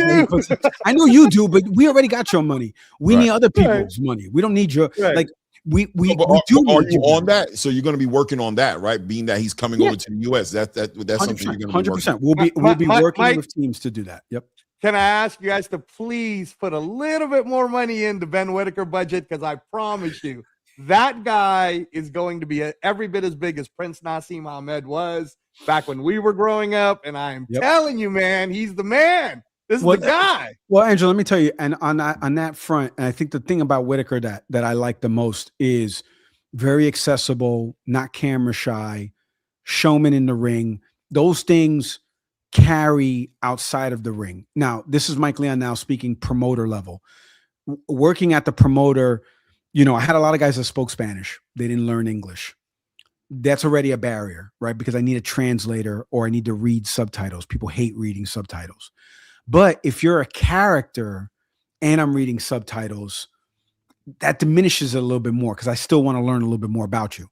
For the ones that spoke English, there is no reason why you shouldn't be doing XYZ. You're your own promoter in this regard. In a different DAZN life, as you guys know from following me on social media, like, I do stuff in the news space. I appear on CNN and other networks because I'm trying to promote myself.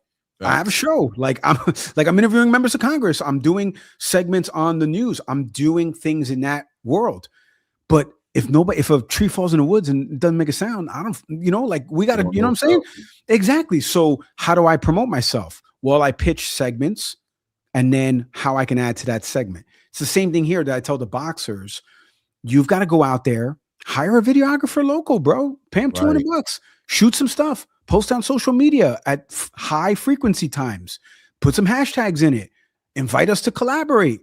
You got to do this stuff. It's watching Raymond Ford, Keyshawn, like Shakur. You're noticing they're all doing. Even Terrence, right now in his retirement, seems that he's on that. Right, he's building. He just went on the Pivot. He just went on the Pivot podcast. Nothing to promote. He just went on there.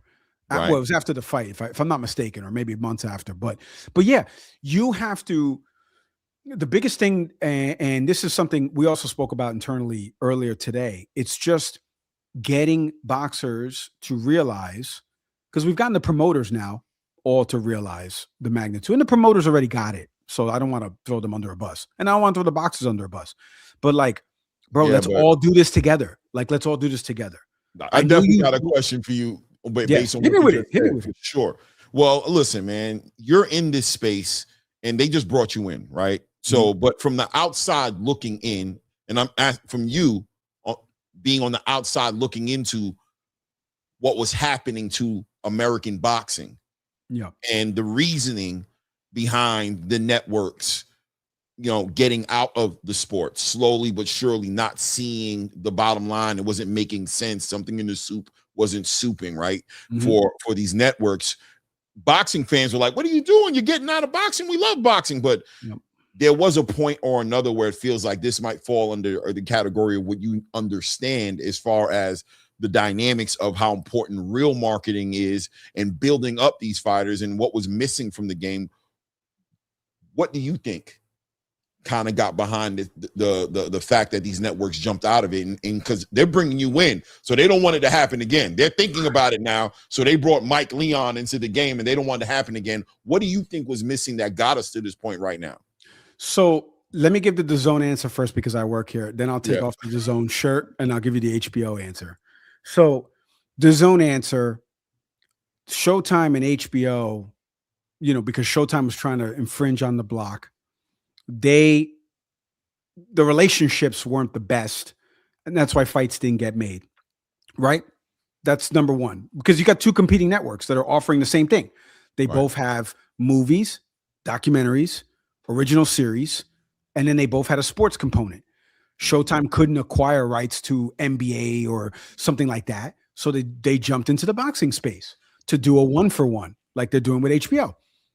And then all of a sudden, competing interest, boom, boom, boom. And then eventually what happened well, let me keep on the DAZN answer.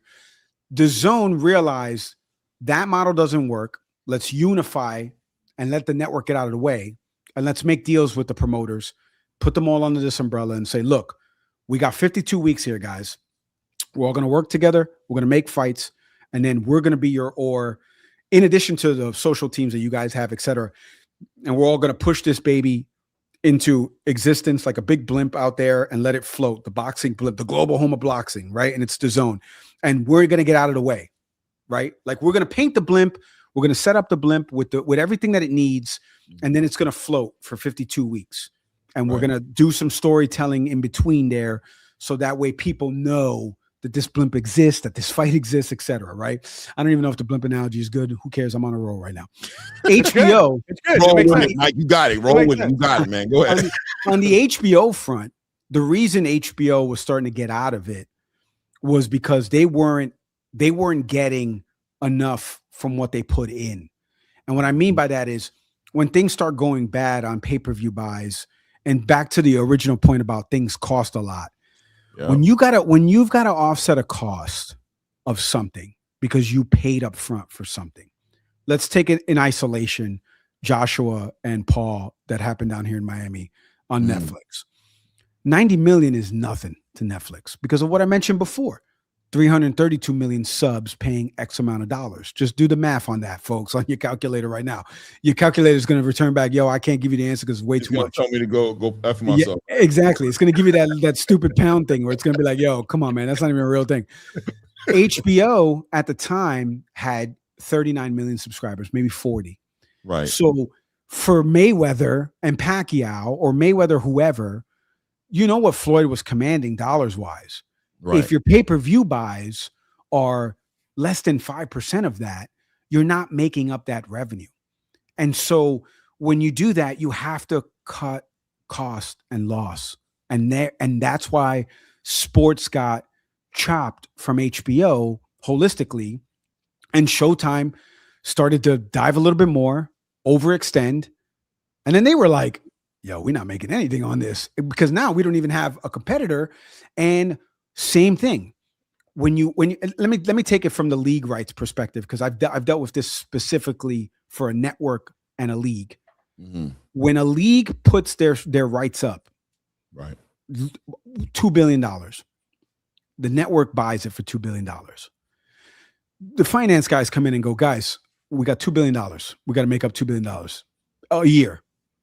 Okay, go, guys. I'm asking you, how are you gonna make up $2 billion? How are you gonna? I don't know how. I don't think you can. Oh, okay, that's the answer. Because I'm sitting here like, that's why they pay you the big bucks. How you gonna do it, Mike? Clay, how are you gonna make it up? You're not gonna always make it up. I worked for a sports data company that had to make a choice. Do we jump in and pay for rights, or do we let our competitor overpay and not be able to deliver? And then we just do sidecar stuff that maybe we get clients here and there. Now, right, their route ended up being bad because people were like, why would I buy a fake Gucci bag when I could get the real Gucci bag over here? So that's where it kind of like, that's where you have to dance a little bit. But to the point of back to HBO Showtime, HBO realized we're operating at a loss when it comes to that. We got to get out of it.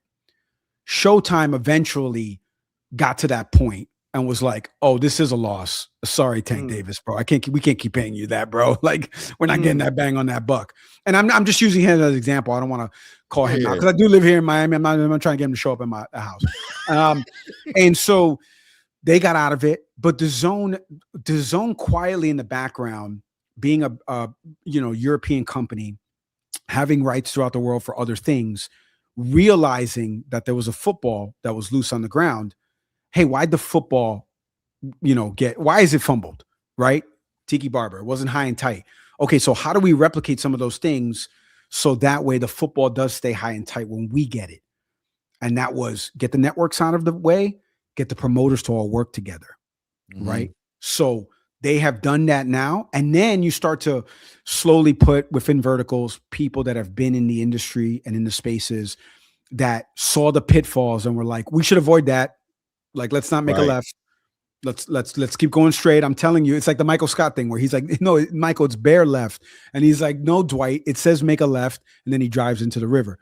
I'm not trying to drive him into the river. I'm trying to veer that. Right. And that's where I think HBO and Showtime, two different examples, because they knew they had other things that they could drive on a business front. They got movie deals, licenses wise, and they have original programming and docs. So they could fall back on that. No doubt. Well, let me run through these last two super chats here, because I know any minute now. Toledo Trees, Midwest Mafia in the building says, do you do global content for Bare Knuckle as well? That's interesting. Yeah, Bare Knuckle is on. It is on this one. Yep. Yeah. BKFC is on. We got a great relationship with them. I don't handle the global content for that. Okay. Again, my world is more of boxing focus on that front. Okay. But we have great partnerships with them. Obviously, we distribute the fights with them. I'm sure there's an appetite for doing more with them. We have talked to them about that front. I have to leave it there because, again, it's not an area of the business where I'm truly in or creating content around. Right. And one more. Manuel 408 with the $5 says, how come we haven't seen much content for Benavidez versus Zurdo, like a face-off, interviews, or gloves off? So you will, because they just wrapped production I think last week on PBC on the gloves off. So that'll be coming out very soon. We've done some sit-down stuff with Zurdo and Benavidez that'll be rolling out not only on the DAZN platform, on YouTube, DAZN YouTube, on our social medias, couple cool things. I got Benavidez to his love for Canelo. It's palpable. And there was something he did recently with us that it made me laugh. It made me laugh. I'll let you guys see it, but we have been shooting stuff with them over the last couple of weeks. Zurdo just had a workout last week. Golden Boy did in LA. Benavidez did a podcast recording with Marco Antonio Barrera. And we were able to shoot some stuff and kind of get behind the scenes stuff. So stuff like that is coming out next couple of days leading up into fight week and things like that. Not only what PBC is pushing out, but also what the Zone will be pushing out. So stay tuned for that. I want to add to his question actually, because it feels like what he just asked about Benavidez and Zurdo. And I know you just got here 6 weeks ago, so I'm not holding you accountable for a bunch of other stuff that you weren't there for, but it's going to ask you the question regardless. Why are the buildups not seeming to be like they used to be? 3 months out. I don't know. It just feels like you cramming a lot of marketing in like 2 weeks before the fight. Is it me, or it just feels like it's not delivering the same? Where back in the day, it felt like there was more. There was more gloves off. There was more, of that type of content coming out. Can we expect to see that type of rollout more with these bigger fights, or is there a reason? I know. Yeah. No. You're funneling into a convo like literally I had earlier today. We're trying to give, because of all the promotional banners, we're trying to give sea legs to things from a storytelling perspective. But that's tough to do when you've got, I just mentioned what we have in May, and we just mentioned it back to back to back, starting Saturday with a Matchroom US card with a heavyweight title eliminator. And then you've got the week after a pay-per-view that we're co-promoting with PBC. And then the week after that, a Salida card. And then the week after that, a Top Rank card with Keyshawn Davis, one of their superstars. And then a week after that, the greatest name in the heavyweight division in Egypt in an event that you've never seen before, from the pyramids in Egypt. And then the week after that, O'Shaquie Foster and Ford fighting in Houston in a fight that's been a bad blood brewing between these two guys.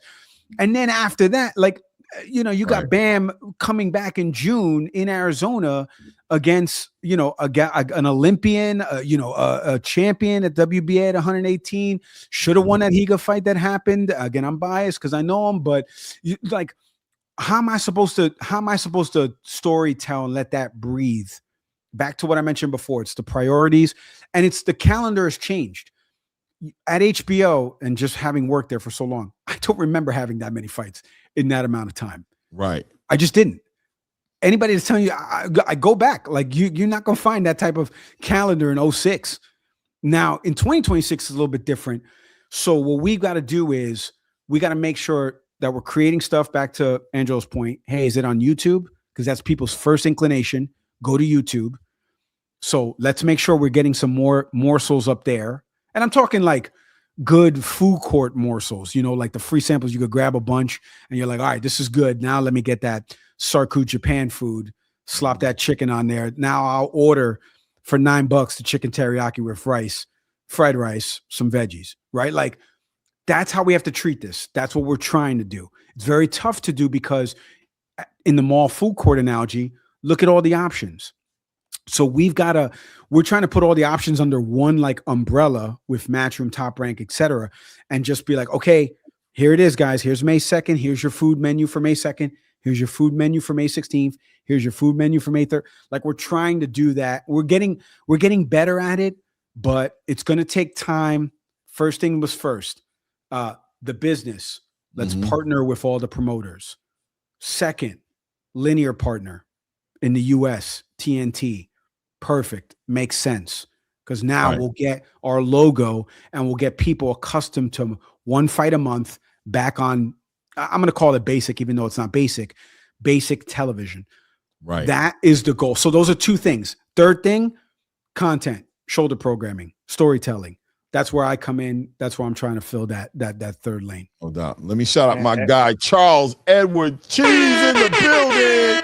Damn. Always love the support, man. My guy Cheese, man. Always, man. Thank 100 you, man. bones?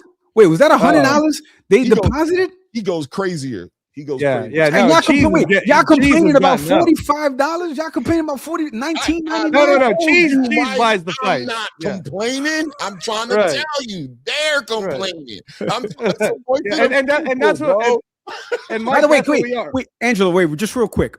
One other thing that I'm going to be doing, I've already done, and you guys will be a part of this as well, is reaching out to creators like yourselves that are in this space, that are passionate about the sport, that want to work with DAZN.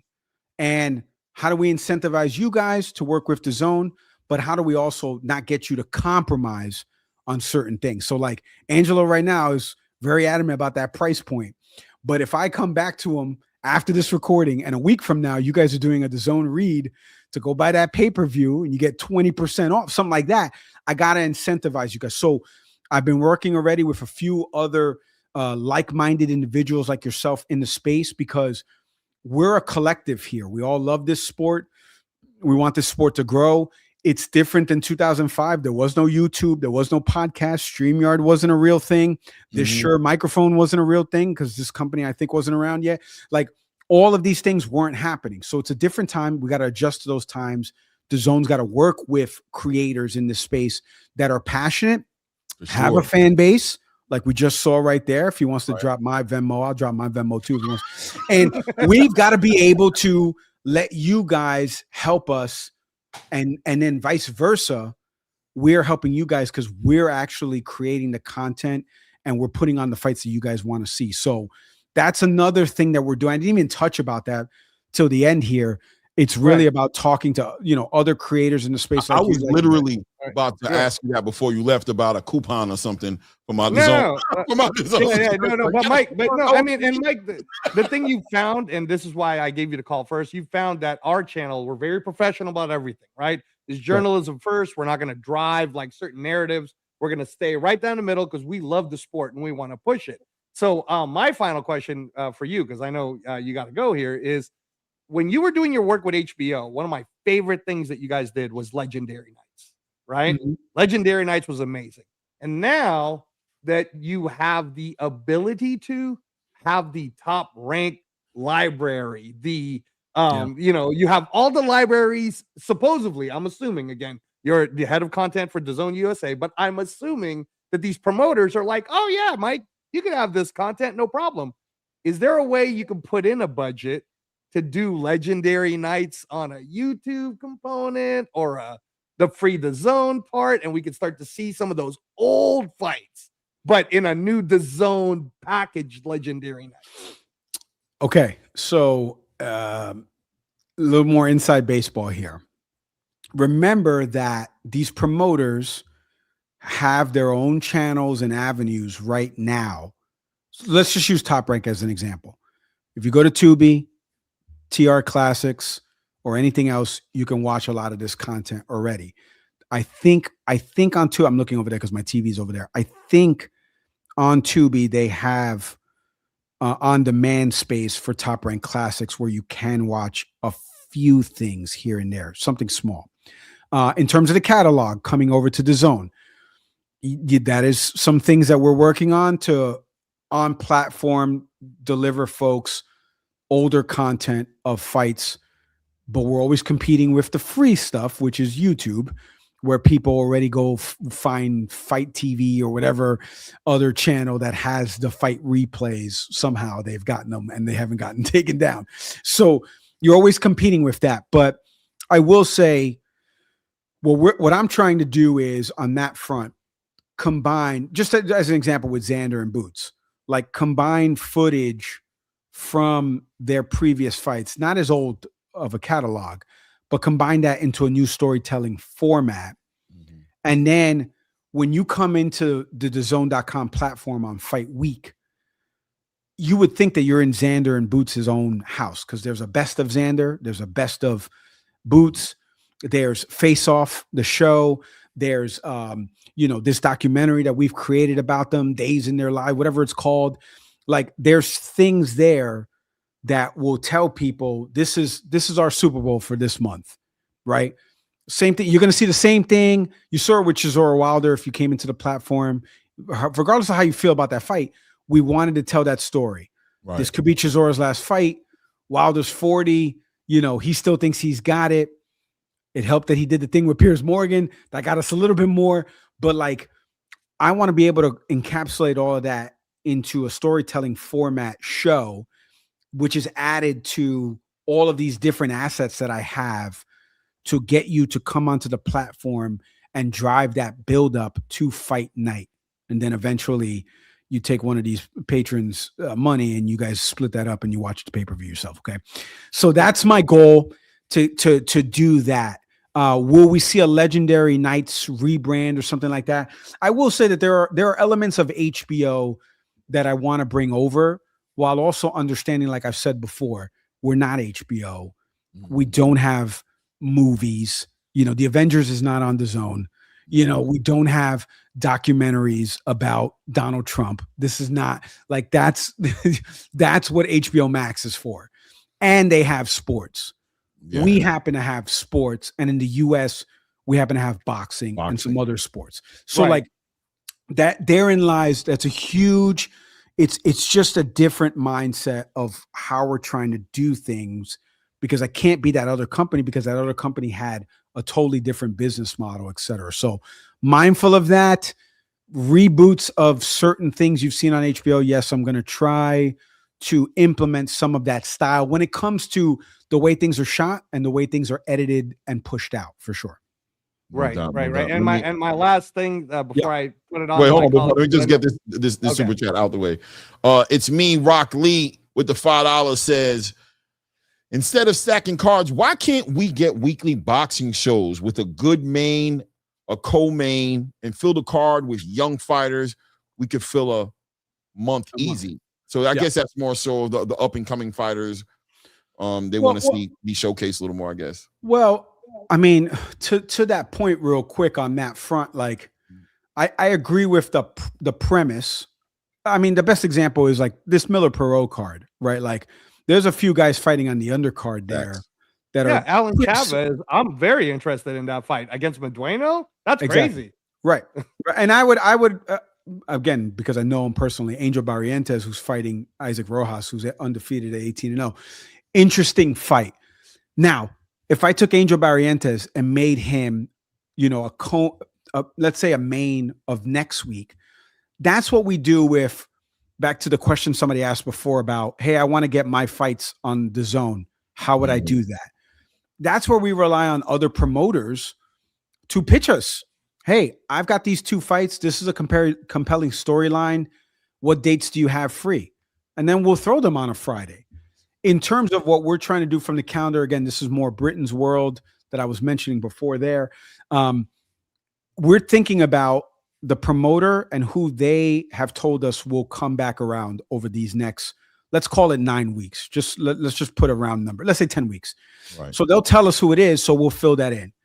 With Top Rank, just as an example, you've got Keyshawn the 16th, Oshaki, and then you've got Xander at the end of the month. And we'll see where Emiliano Vargas falls in that neighborhood, whatever. And they just had Navarrete in February. They've plotted out.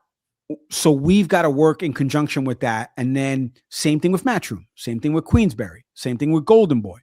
So I agree with the structure. The problem is that the promoter will say, hey, I got to sell some tickets. So it'd be great to like not split those guys out.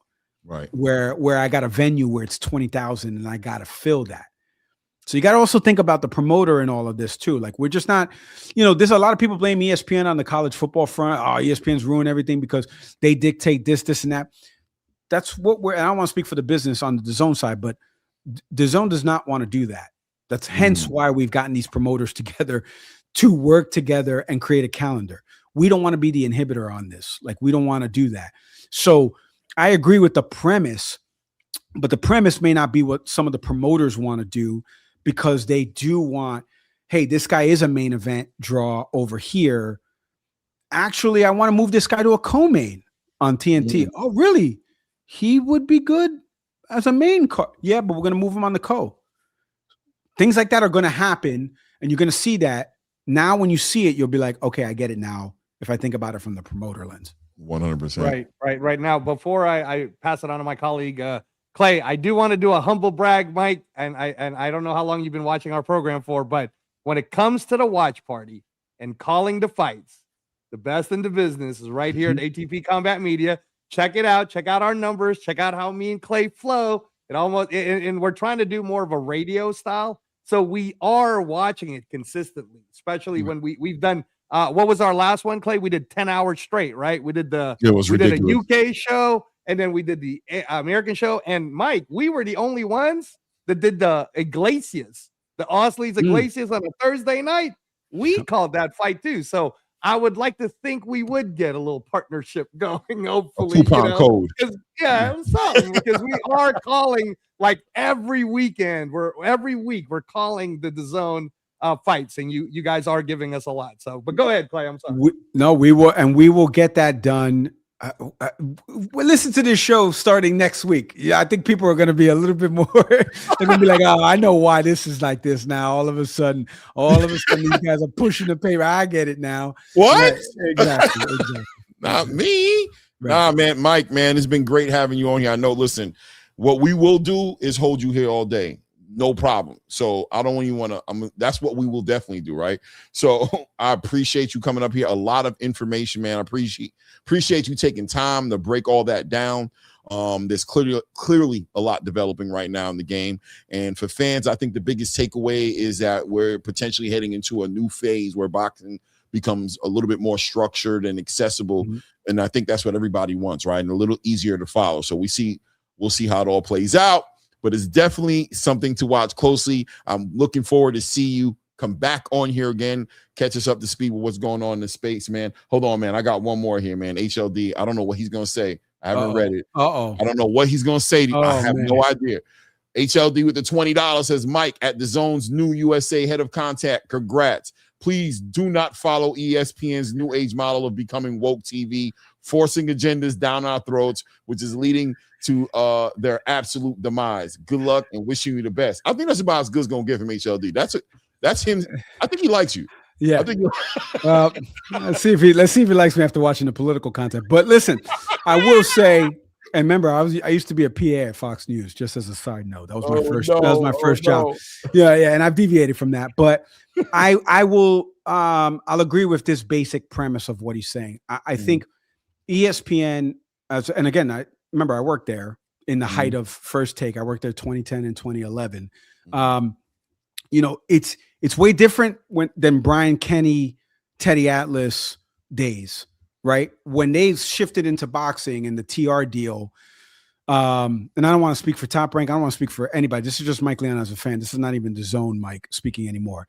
I think they got away from what made me watch Friday night fights. I think they got away from that. And they kind of look what they're doing with WWE. People at WWE are complaining about it. Like they're not treating it. When you have too much shit, guys, everybody has competing interest. So when you have too much shit, and then this shit is like, yo, you're not paying attention to us anymore. And then this shit is like, hey, you're not paying attention to us anymore. You've got a lot of conflicting interest. And then you mix that with internally, there could be different voices that want to steer it editorially in different ways. One thing I will piggyback on what he's saying. We're not trying. Inside the Ring is a show, but that's kind of like something that's done from Ring Magazine. So that's not really our show. We don't own and operate that. We have the Fighter and the Writer with Mannix and Sergio kind of breaking down stuff. I don't think we want to enter the debate space that news and sports have become, where there's a Stephen A and a Skip arguing with each other, and neither of them know their dick from their elbows. But we don't want to turn into that. That's not what I want to turn into. However, now I got to put on the DAZN hat. I do want to get the people that watch First Take to know who Boots and Xander are and watch the fight Saturday.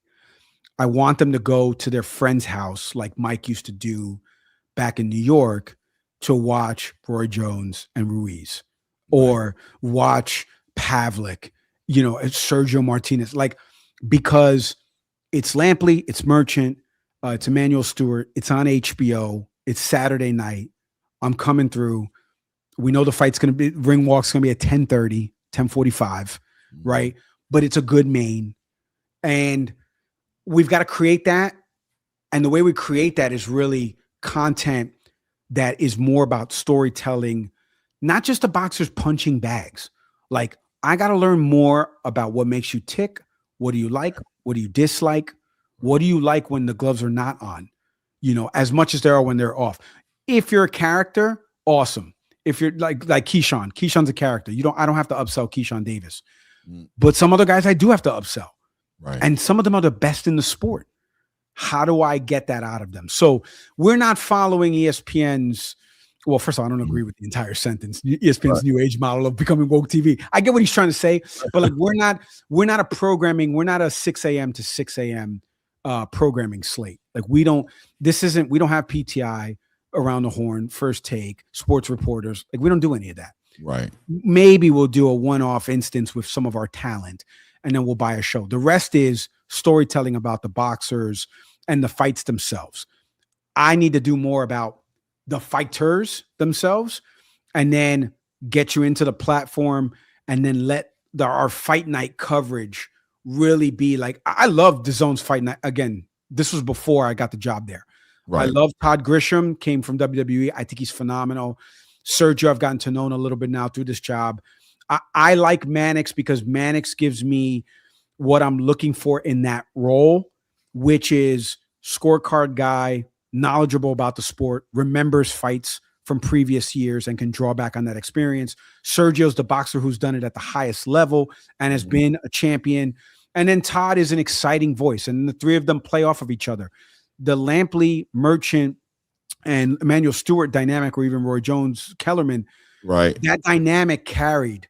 It was palpable on the broadcast. These guys all liked each other, but they were also knowledgeable about it, and they can talk about it. I think too many times, to HLD's point, you know, ESPN will try to throw somebody in there that just doesn't know what the hell they're talking about. And then the hardcore folks will be like, not this doo-doo, bro. Like, put that on a second channel type stuff, man, so I don't have to watch that. I do that right now with the Knicks. Like when I was at the Knicks, we used to have alternate cams. But at the end of the day, I want to hear Mike Breen. I want to hear Clyde. Like, I don't want to hear these other people. Like, I want to hear my guys. You know, I want to hear Iron Eagle. I want to hear like the main broadcast. So I'm wearing the hat of being mindful of all of that. And from a programming perspective, there again, I don't agree with the sentence structure, but I agree with the sentiment, and it's not a direction anyway that DAZN is heading towards. No doubt. Shout out to HLD, man. Always stirring the pot, man. I appreciate you. Yeah, that's my guy, man. That's what he's gonna do. That's what he does. But it's nothing but respect, nothing but love, man. But he's gonna stir that damn pot. Brought a big ass wooden spoon too. Listen, like brew a big old pot. You know what I mean? Stirring, cooking something up. But it's all good, man. He makes it spicy. He makes it interesting, man. He's Puerto Rican too. You know what I'm saying? If you didn't know, there you go. There you go. So you already know. But seriously, Mike. Yeah, no, we want to thank you because what turned into where, hey, I was telling Clay when I was booking you in for the show, hey man, it's got to be a tight 30, bro. He's got to go. This guy's making deals. He's only been in here 6 weeks. And turned into 2 hours. We're really appreciative of your time and so much information too. We're gonna put this as a Read the Ring replay for people to see, because I think all the things you were covering gives an insight to everyone. Like, hey man, pump the brakes, take it easy on they're trying to do our best to give us what they can for now. And I think the end of the year is going to look amazing, especially once the TNT starts to roll out for DAZN. Yeah, well, that's our hope, first off. And second, you know, you guys made these 2 hours fly by. I agree. I had a meeting at 3:30, got canceled, thankfully. But the funny part is that I didn't even notice that it was 4:15, 4:30. So it's a credit to you guys and the conversation. Appreciate you guys having me, letting me talk a little bit about this. And I do, like I said, I never want to compromise the business or put them in a bad light or situation. People know I'm wearing a t-shirt, so obviously you can glean that there are certain things that I'm going to say. But then there are certain things, just to be completely honest, that, you know, maybe we haven't thought about that are a good idea to do for the business. And then there are things that the business is like, there's got to be a structure to it. There's got to be what's prioritized. what's making us money. And I'm trying to juggle all of that and make sure that we're not losing, number one, the boxing fan out there that is going to watch this. We're going to put on a good production. We're going to try to give you content to tell you more about these guys, and more importantly, to get you to subscribe to DAZN without complaining to me or emailing me or texting me that $20.99, when I just saw $171 roll in here over these last comments. I don't want to hear that this is a complaint. I know you're not. This is aimed at my brother from another mother with the Raider hat on. Exactly. So, but I appreciate you guys having me, man, for sure, man. It's been a lot of fun. No doubt, man. I appreciate you, man. I'm looking forward to speak to you again, man. Good luck, man. Looking forward. And I'm looking forward to that coupon. Code. Yes. Let me know. I'll be in touch, guys. I appreciate it. Thank you, Mike. Thank you so much. Thank you. That is Mike Leon, everyone, head of DAZN USA content. And you know what, Clay? I find myself humbly bragging about you a lot. So I'm going to humbly brag about me, because who is the best guest bringer to ATP Combat Media, bro? Who's the one booking these guests when you're getting all your flowers? I want everyone to know Clay booking these guests, fool. I'm doing it. So you better start thanking Angelo for bringing in these people, man. Anyway, man. That was he was really a lot of energy, a lot of information, man. Clearly experienced in just the media, I don't want to say media trained per se, but definitely familiar with the microphone, with the camera, and I'm saying, giving the right information, not giving too much information. I can see why DAZN hired him, right? Like, clearly he's a professional and he's the guy for the job, man. He actually made me way more excited to see all these different media campaigns he's going to be doing behind these fighters. I'm looking forward to seeing the storytelling. And like I've said a bunch of times, man, I like what the DAZN is bringing to the table, because everybody makes it about, Eddie Hearn versus Dana. And I keep saying, nah, man, right now it's the DAZN versus Dana. It's the DAZN versus Zuffa. You know what I mean? There's a bigger picture. Eddie is fun. You know what I mean? And we love Eddie. You know what I'm saying? He's fun. Yeah, and he's working a lot too. That's why we're talking about Eddie a lot. Facts. So, but the reality is, the DAZN is investing a lot into the American boxing space right now. They squared away this deal with TNT. They brought in this guy. You know what I'm saying? And this is for domestic us. This is for the American side. This is for the $45. This is for the $20. You know what I'm saying? This is a response to that. This has nothing to do with, it's gonna bleed into other things, but this ain't about the UK, you know what I mean? Caleb Smith versus David Morrell over in the UK, or Tyson. They already got theirs. They've been there. The DAZN has always been foundationally a UK first platform, right? We just got what we got out of it. No, this is their response to Top Rank, Golden Boy. You know what I'm saying? Eddie's American boxers.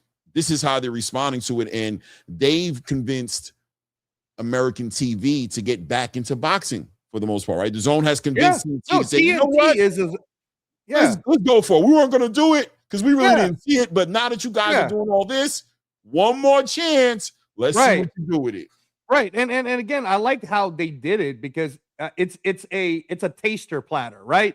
What TNT is guys, come on, we're talking about Shaq, Charles Barkley, Kenny Smith. That inside the NBA show made TNT so popular. So TNT is as American cable TV as you can get. And the fact that the DAZN was able to say to them, hey, listen, we have all these promoters under our banner. We're the global home of boxing. Can we please try boxing in the US again as a free cable TV component?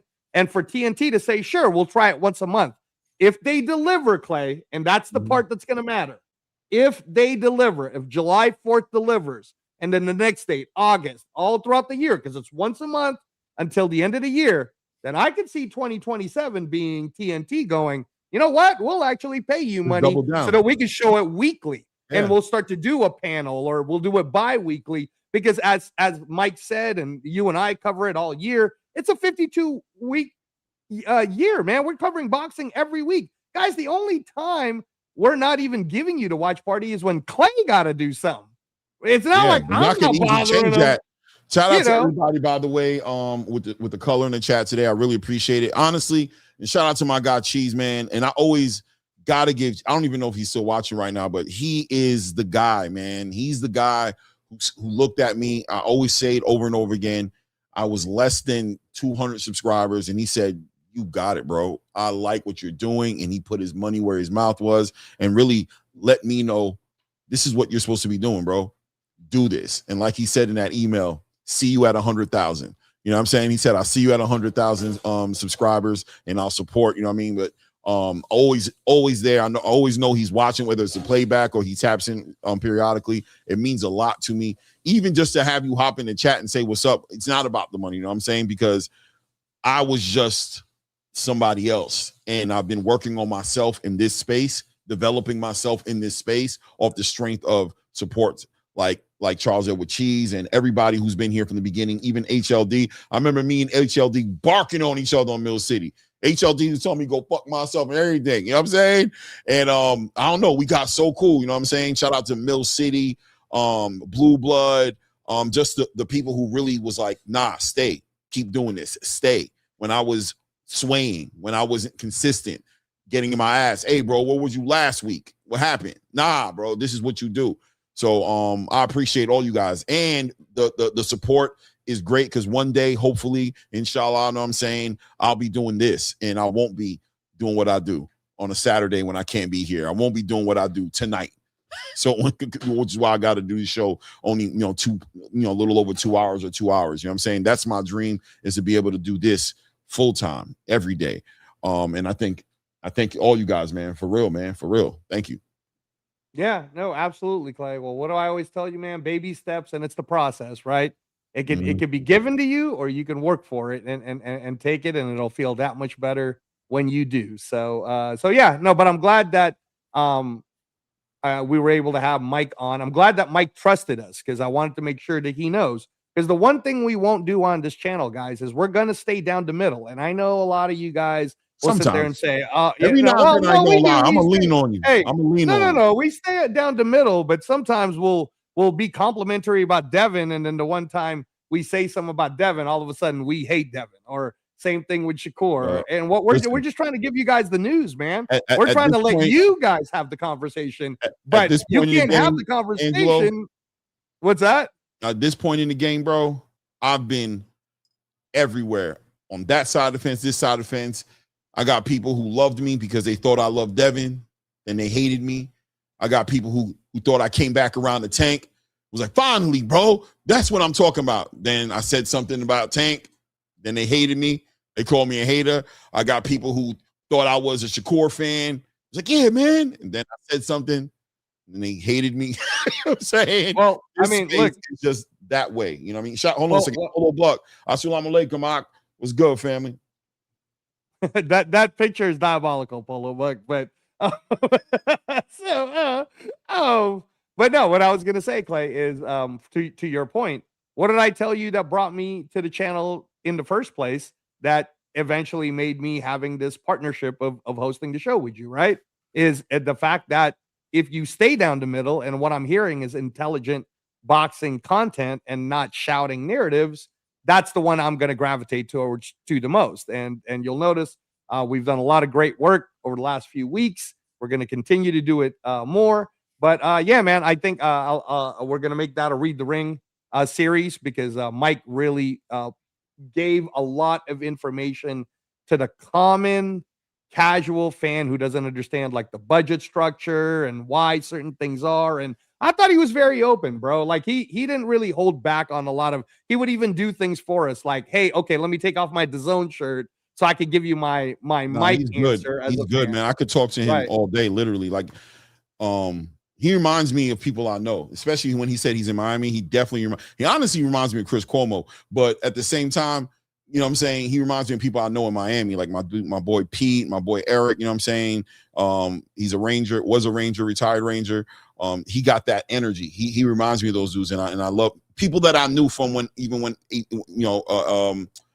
at American Top Team, you know what I mean? That personality, that energy, you know what I'm saying? That dude is running in the morning or riding his bike. He's drinking his energy drink. He's on point, like my guy Pete. You know what I'm saying? So I really appreciate him being on the platform. Be looking forward to speak to him again. That being said, though, I want to segue real quick because the show's it's about time to wrap it up. And I don't want to. We gotta go. I don't want to miss out in speaking on the actual the hearings that happened. You know what I'm saying? Oh, okay. You know what I mean? I definitely want to speak on that because that was a very interesting thing to watch happen. I'll just say for myself, way to go, traditional boxing, for allowing Oscar De La Hoya to make the traditional space of boxing look artificially flavored, look just unauthentic. I mean, horrible representation.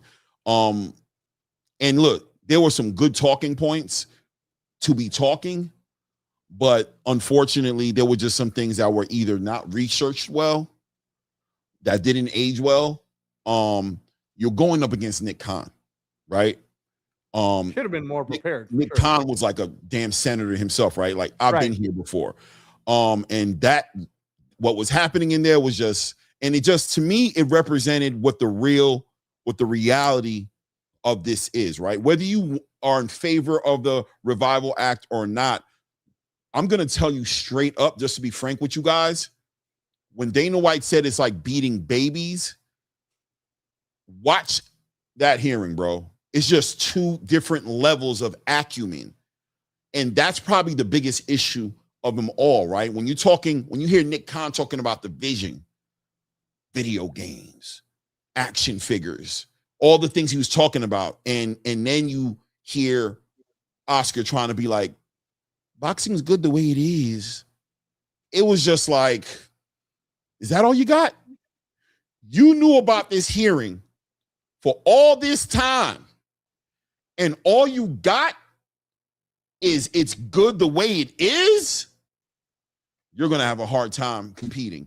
Your clapback Thursdays, I keep saying it, these weak-ass clapback Thursdays that you find so much enjoyment in because people are a combination of people laughing at you and with you, got you thinking you moving. This is another level, bro. This is big money. This is a machine. That's not going to cut it. I felt bad for the people who are in support of the traditional space I felt bad for you guys, man, because it didn't look good. And he didn't feel good about it in his interview afterwards because I just felt like they already made up their mind. Maybe, but trust me, bro, if they did it before, they made up their mind now, bro. Right.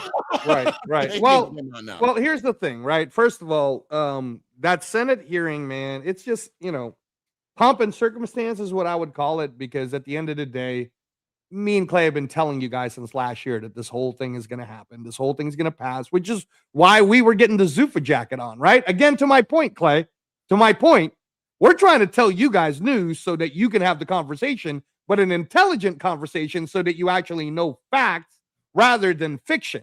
And what was happening, Clay? We were getting attacked. I was being called Reyes White. You were starting to be called Zuffa Clay. Next thing you know, the space is like, whatever. Well, next thing you know, the space is which I like. They're just like now, right? But next thing you know, right, the space is like painting this jacket on you and me, like I'm a henchman for Zuffa and the whole bit. When all we were doing, Clay, is talking about straight up, hey, here's what's happening for boxing and why it's good for us, the fans, because we're not trying to be fanagers, man. We're just trying to see, hey, when can we see this fight? When can this content come out? How can we get more free access, more free? And rolling into 2026, we've seen more content for boxing than ever, whether it's Netflix, Tubi, YouTube, Paramount Plus. It doesn't matter. So we knew this thing was going to happen. And when the Senate hearing was going on, if you guys want to be entertained, I guess, my biggest takeaway from it, Clay, because as you know my background, I was in the business, and shout out to my mentor. He was the best at it, the very best, especially when it comes to negotiating deals, whether it was with TV, with fighters, and whatnot. And Clay, the way Nick Khan sounds is what Berlanga, Conor Ben, Haney, That's what Nick Khan sounds like when he's making a deal with them, and they're all starting to believe and understand. There's a plan. There's a plan for me to make money. Right, hold on. Versus what you heard, what everybody heard, how Oscar sounds. That's what you're dealing with if you want to be promoted by Oscar De La Hoya and Golden Boy Promotions. And shout out to everybody that signed him. But you and me, Clay, if it was you and you were trying to buy into a 5-fight contract, who'd you rather hear from? Nick Khan or Oscar De La Hoya? That's the whole, and you know, Dana said it early, vision. These guys that lack vision. And look, it's whatever. I mean, like you talked about a little earlier as far as the hate and everything. I don't even acknowledge it anymore. It's part of the game. I've gotten very tough skin in this YouTube space. I've been attacked for a lion's share of this journey. I'm just now getting celebrated recently. You know what I'm saying? By people in the building. I generally have always been the guy on the outside looking in. I've been the guy like, I don't see it like that. And just never been the sheep, part of the sheep, right?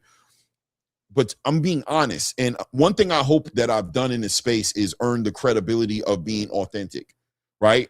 Like whatever you feel about me, if you're going to contest what I'm saying, which people have done it, shout out to HLD, he'll contest me in 2 seconds. But at least I think he understands I'm going to bring some intelligence about me with me because Clay's not light. He can get heavy. You know what I'm saying? It is what it is, right? He's not light. It can get heavy. I'm telling you guys, that whole entire presser, you know what it showed from Oscar De La Hoya and Nico? Lack of vision. Lack of seeing anything bigger than what Dana said, a fire sale. Every event, same shit, cookie cutter, no ideas, bringing nothing to the table. You're talking about promotion and advertising. They're not shopping for advertising. Nobody. Ryan Garcia's coming with his own advertising. Hugo's calling out on Ryan Garcia.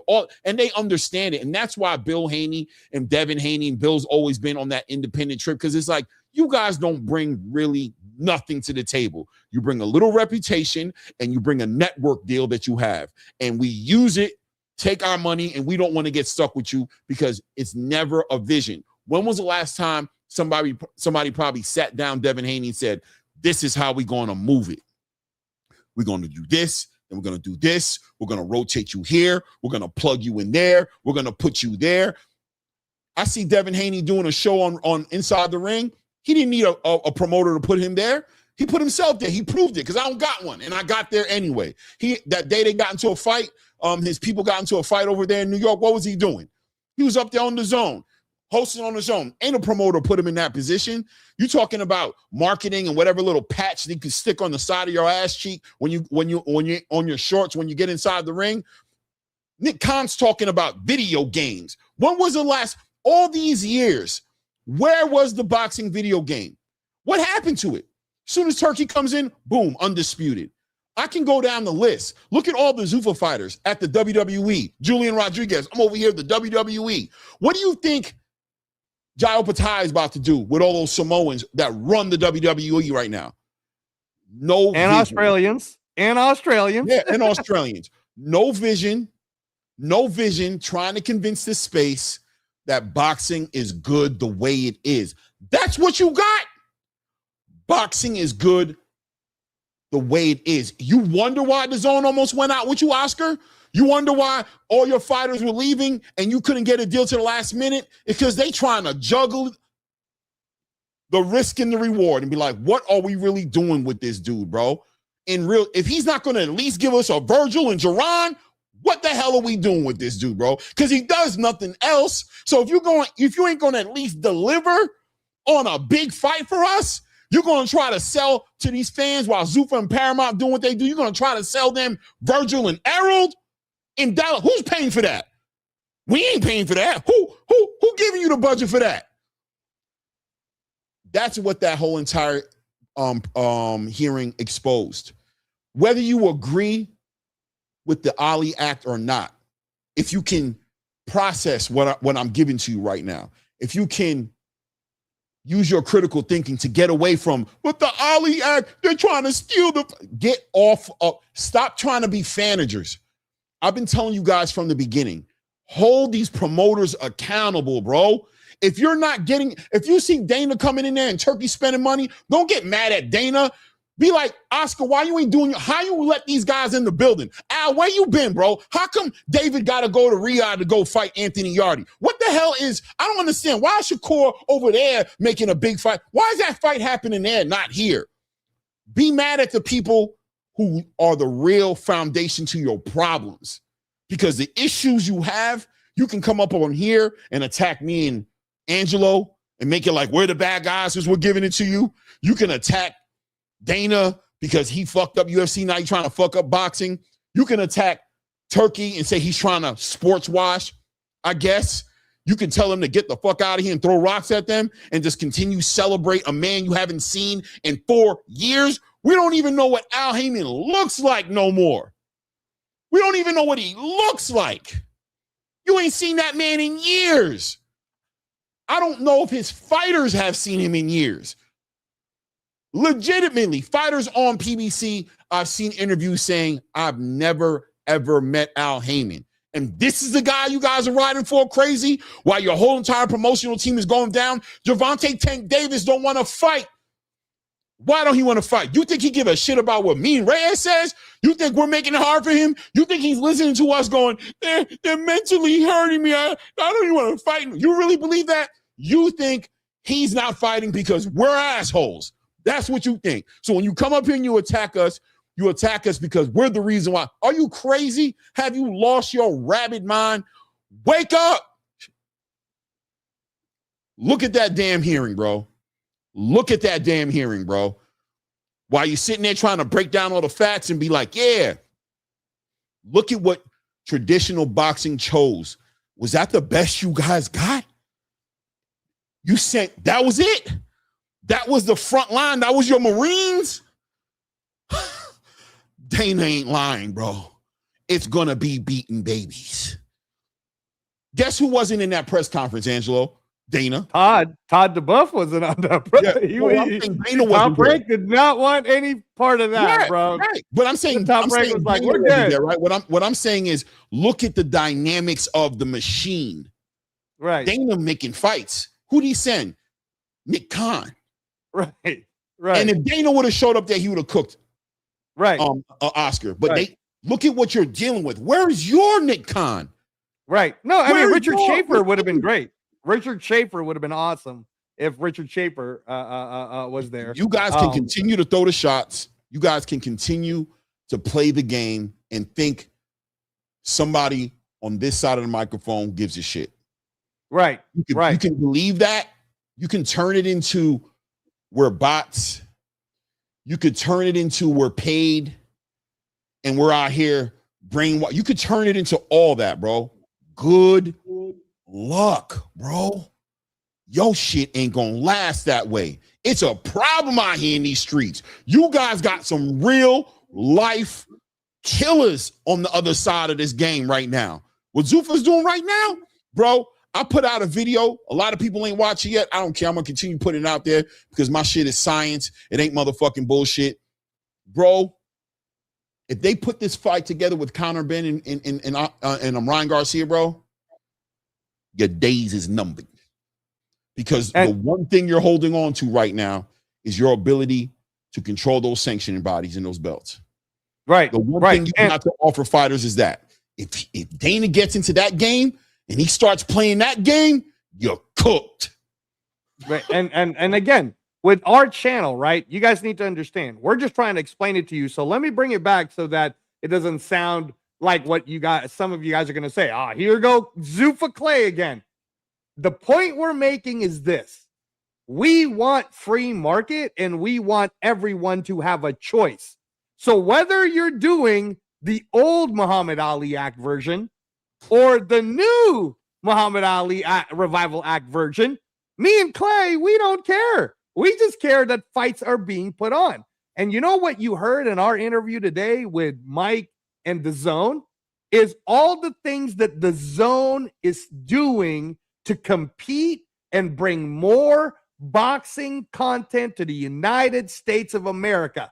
Now that Mike Leon would have been better at that Senate hearing, bro. Like he would have been better, right? Because it's the zone, and that's what me and Clay have been keeping telling you guys is it's the zone versus Zuffa, right? It's not. It's and the zone, Clay. When you put them all together, Infinity Stones, right?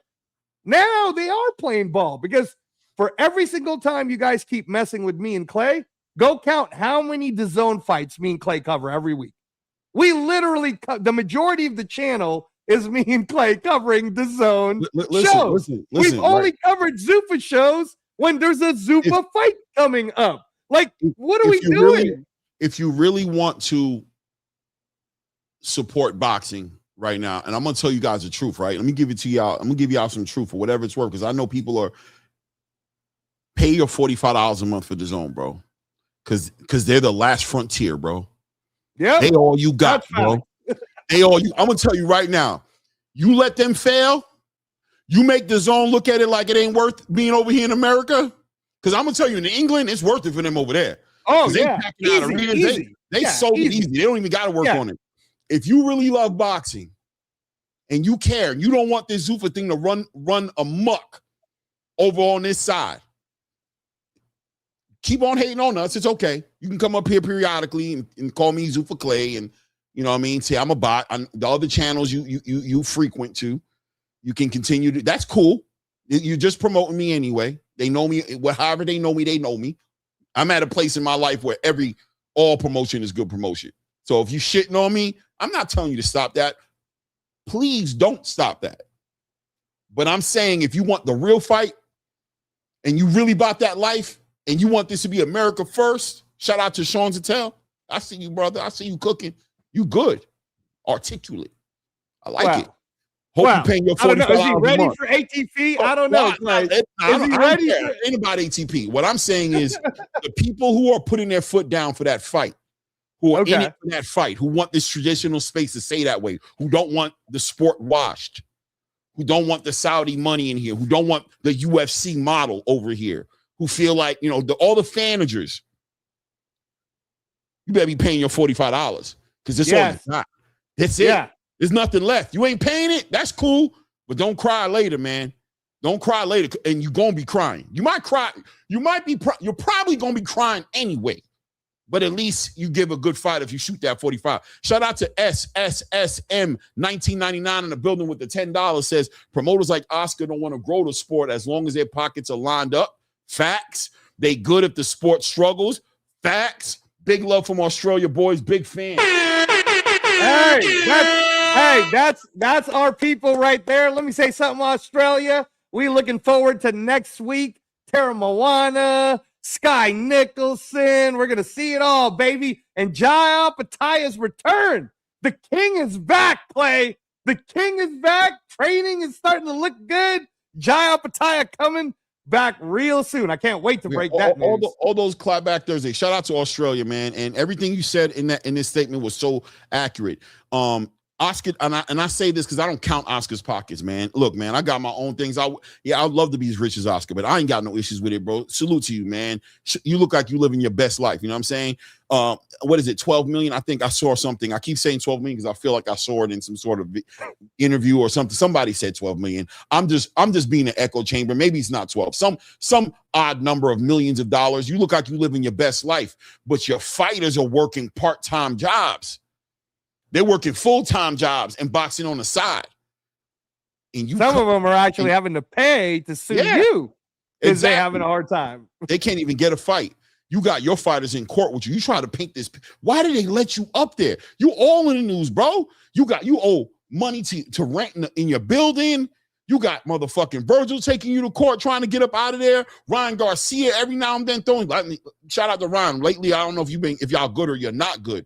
We'll see how everything plays out with this Ryan and Conor. Can I give you a little news on Ryan? I sent it to you, but I don't think you got a chance to look at it yet. What did I tell you would happen? Oscar said the whole, why would Ryan fight Conor Ben? He signed with Zuffa, and Ryan was videoed answering it raw. And what did he say, Clay? Nah, the only fight I want is Conor Ben. Boom, baby. And guess what? And let me show you how much of a baby. Let me show you how much of a bot. Let me tell you how much of a bot Oscar is. Oscar's a bot because watch next week he's gonna say, yeah, no, the biggest fight to make is Conor Ben and Ryan. For sure. We gotta put that on. The world wants to see it. Get back. Oh, yeah. Watch. That boy is straight up artificially flavored.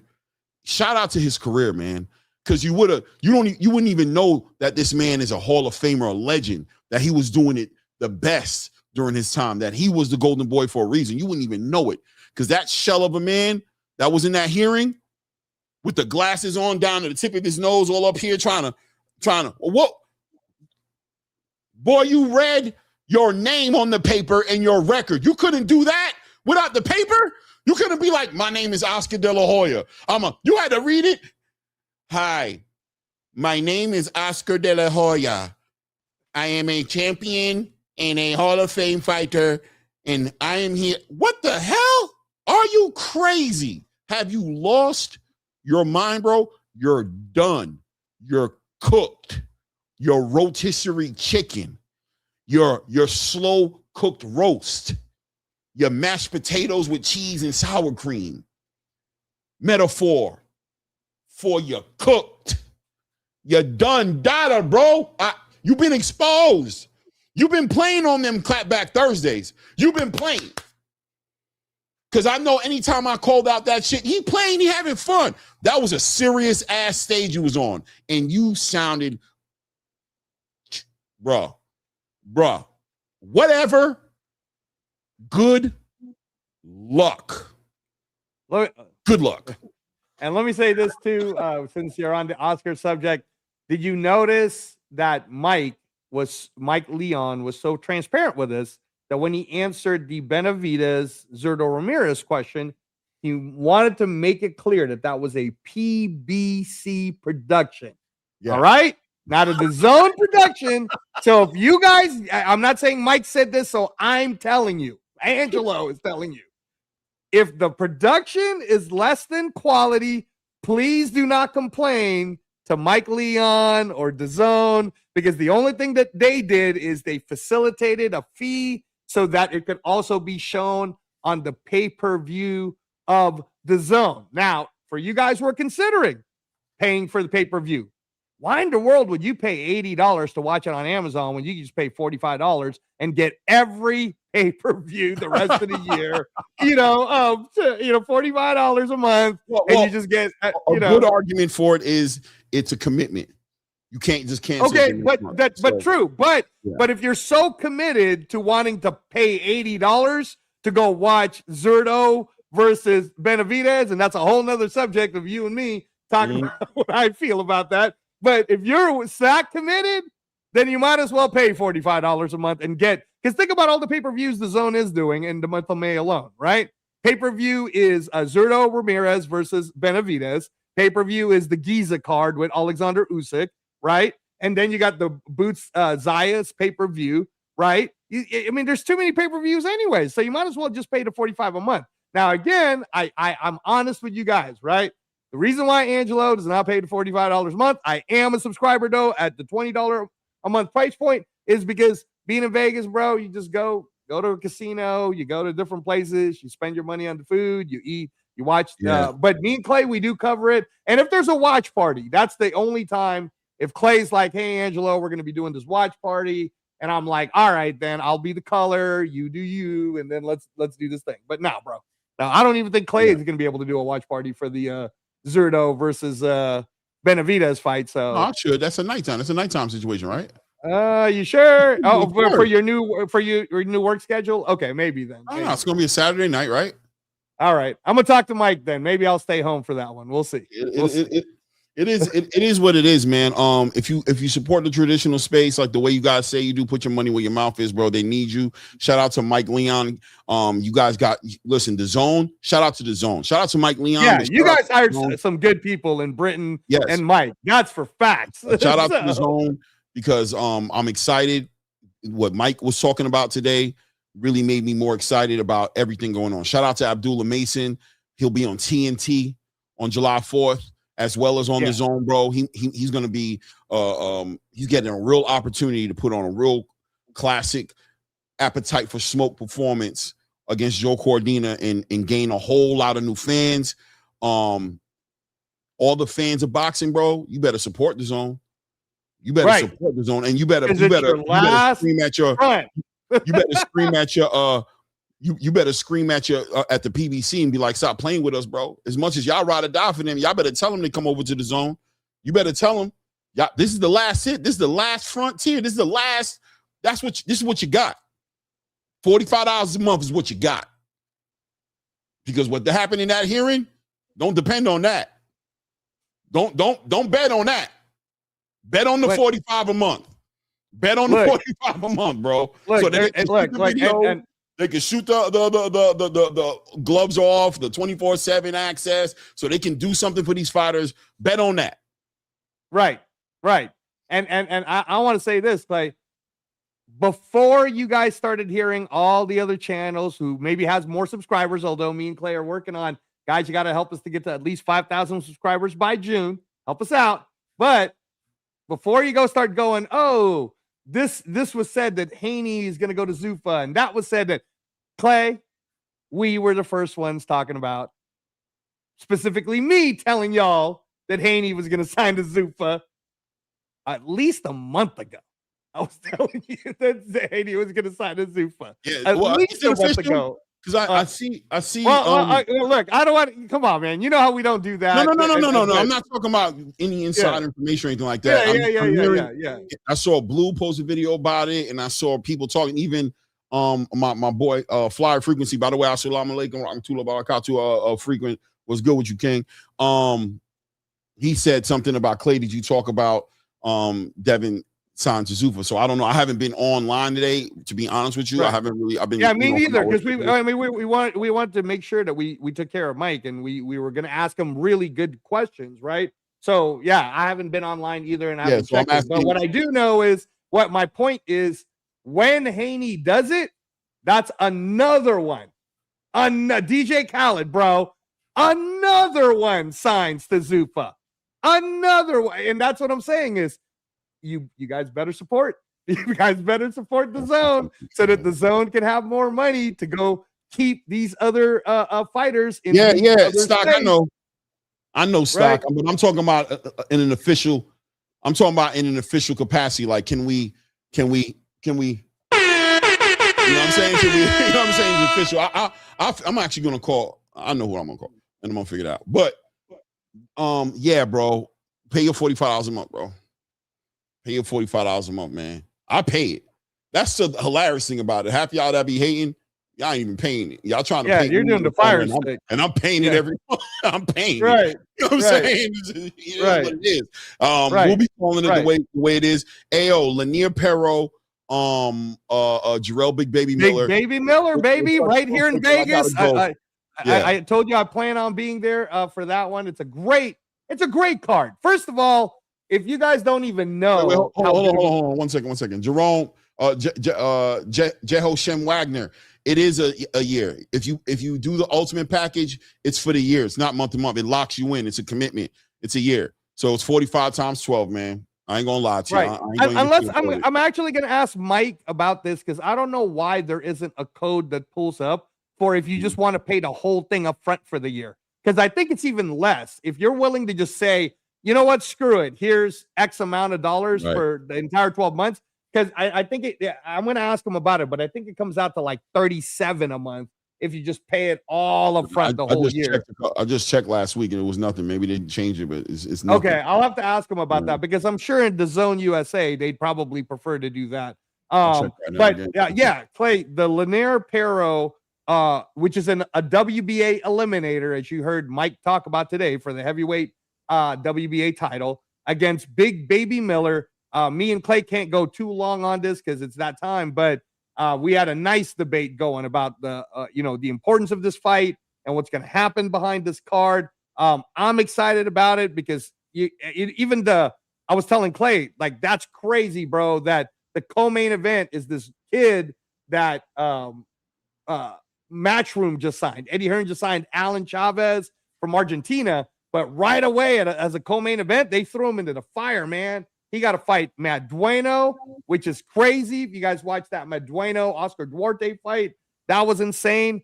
You got Freitas Rojas fighting Damian Sosa. There is a deal. Go ahead. There is a deal. It's $449 for the year. So that does end up like you said, 37. Like it should be like $37 a month. Yep, you're right. Yep. Yeah. So that's the way I would go if it was if I was you guys. Just do that. Just pay the front and call it a day. Let me just do that. I wonder if I wanted to do it, if they would. They probably would allow you to do it. So, but and then the way the card starts, guys, is it starts with the Golden Boy of India, Nishant Dev. He's making his opener for Fountain Blue here in Las Vegas. And then Philip Vela versus Edwin Rodriguez. And as Mike mentioned, his friend Angel Barrientos, who only has the one loss, is in a tough fight with Isaac Rojas. That should be a banger. So the card itself is a banger. If you're in Vegas, you should definitely come and support it. But if you're not, man, it's free. It's free to access on your DAZN subscription, $19.99. Unless you guys want to just do what me and Clay are telling you, which is just why don't you just go aahead and pay for the thing, man? Pay for the thing so you don't have to worry about the pay-per-view. This fight with Jarrell Miller and Lenier Pero. We talked about it earlier, man. Jarrell Miller, this is it for him. This is the big one. This is the opportunity. The thing about him is also, though, that it's not his only opportunity. It's a big opportunity for him because on the loss, there's some other opportunities as well. And honestly, he's almost low-key a Derek Chisora-ish energy for America, right? Like, he's still going to be in good fights.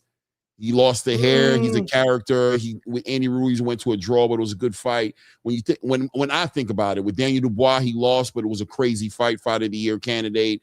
You know what I mean? He always has something about him. He's a character. He's great at the press conferences. He's great at the build-ups. But this fight right here, as far as putting him in championship conversation, as far as putting him in a space where he can get maybe an Anthony Joshua next. He will get an Anthony Joshua because if he wins this fight, he's the WBA #1 mandatory. That's even over Moses at this point, right? So if he's the WBA mandatory, so this is an eliminator. This is the eliminator. That's what Mike said. Mike told us that this fight. Yeah, he was saying that's why DAZN budgeted for it. It is the WBA heavyweight eliminator, bro. Listen to me, man. I've been telling you my whole opening monologue was that it was a WBA opener, a WBA eliminator, because Mike confirmed that it's a WBA. Oh, I told you earlier we were talking. I know we were offline, but the minute he said it, I opened with saying it, but you looking at your phone trying to find out how cheap you can get DAZN for. You're not listening to your own co-host, bro. I done told you. It's a WBA eliminator. So that's awesome, man. So this is an opportunity for him to get a championship, to get a mandatory. So this is a big deal for him. The thing about it is with Big Baby Miller is he's only lost to Daniel Dubois. Yep. Right. Like, and people, I think sometimes people he's so full of antics and he does so much that it covers up the reality, which is he's a good boxer. He is. Like, you know what I'm saying? And that's why I was going to be hard on you because you were comparing him to Chisora. And I'm like, bro, he's better than Chisora. His pedigree is better. I'm comparing him as far as his skill set. I'm comparing him as far as in a loss, he still will hold weight. In a loss, people will still watch him fight. It doesn't matter as far as he can always get into an opportunity as long as he has an Eddie Hearn next to him or a promoter, because that's always been his issue, not having the deal, right? Not having the big promoter behind him, but he's a character. He sells and he fights. He's not in boring fights. He lets it go. You know what I mean? He sits there in the pocket. He gets hit, whatever. He delivers on the fight. That's what I meant by Derek. So I'm not talking about skill set. I'm talking about character.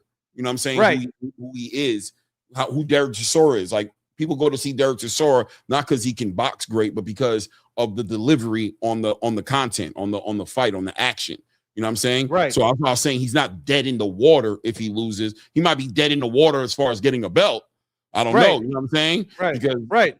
But he's not dead in the water as far as, you know, the ability to make an income and to getting into another fight. Like I think we talked about it earlier, and even like a Deontay Wilder, right? If he lost and couldn't fight AJ, then maybe a Deontay Wilder could be an option for him. You know what I'm saying? Because the press conference is gonna be crazy. He gonna motivate Deontay to punch the shit out of him.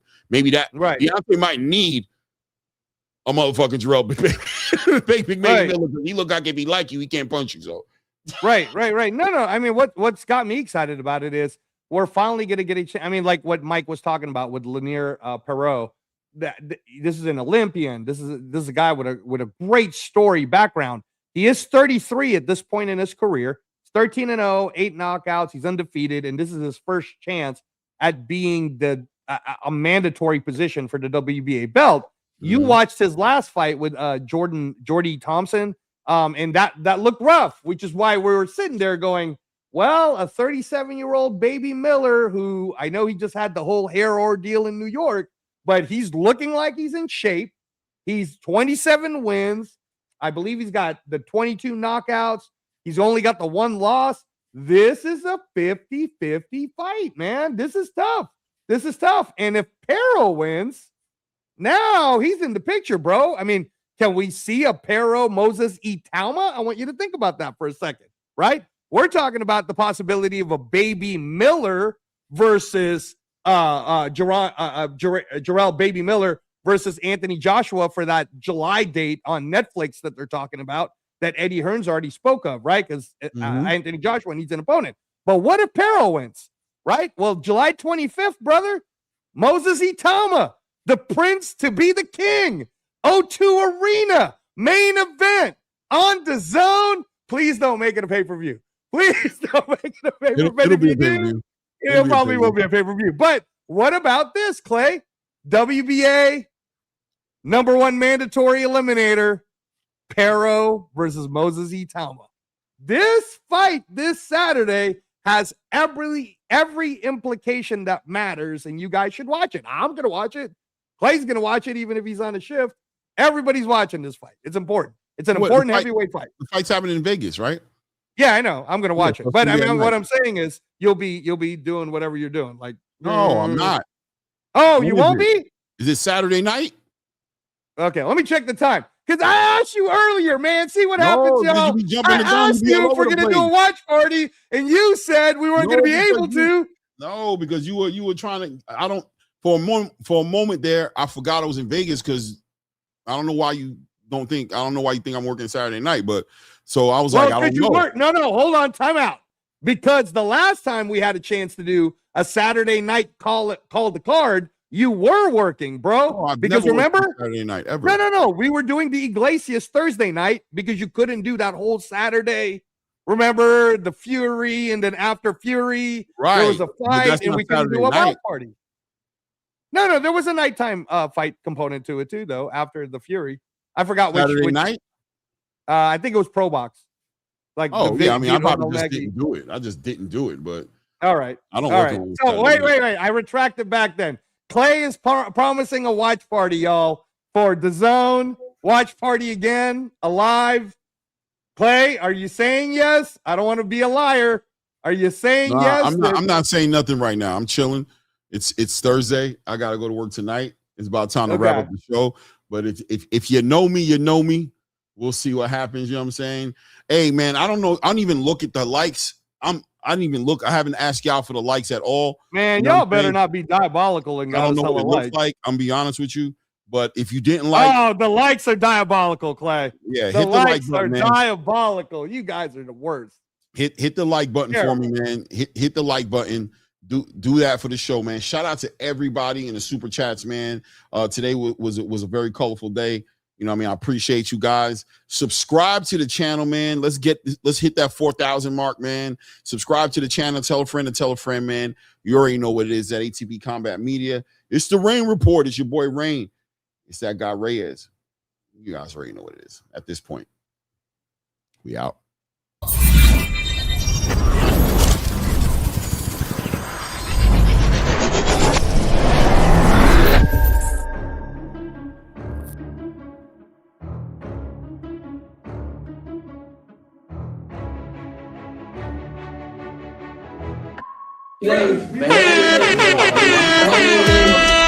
Making this far, they it, they never believe me. Yeah, I would never drop the ball, I know I make it look easy. Yeah, Mayweather with the defense. I don't care what a critic got to say, I got them picking up the pieces. That to me, you really playing with your life, I'm about to come and run it all back. I'm the new era, about to snap back, you ain't fitting for it, cause you all cap like, hold up. I shoot my shot, wait, hold up. I'm really about to run this go up. You know it's all net when it go up.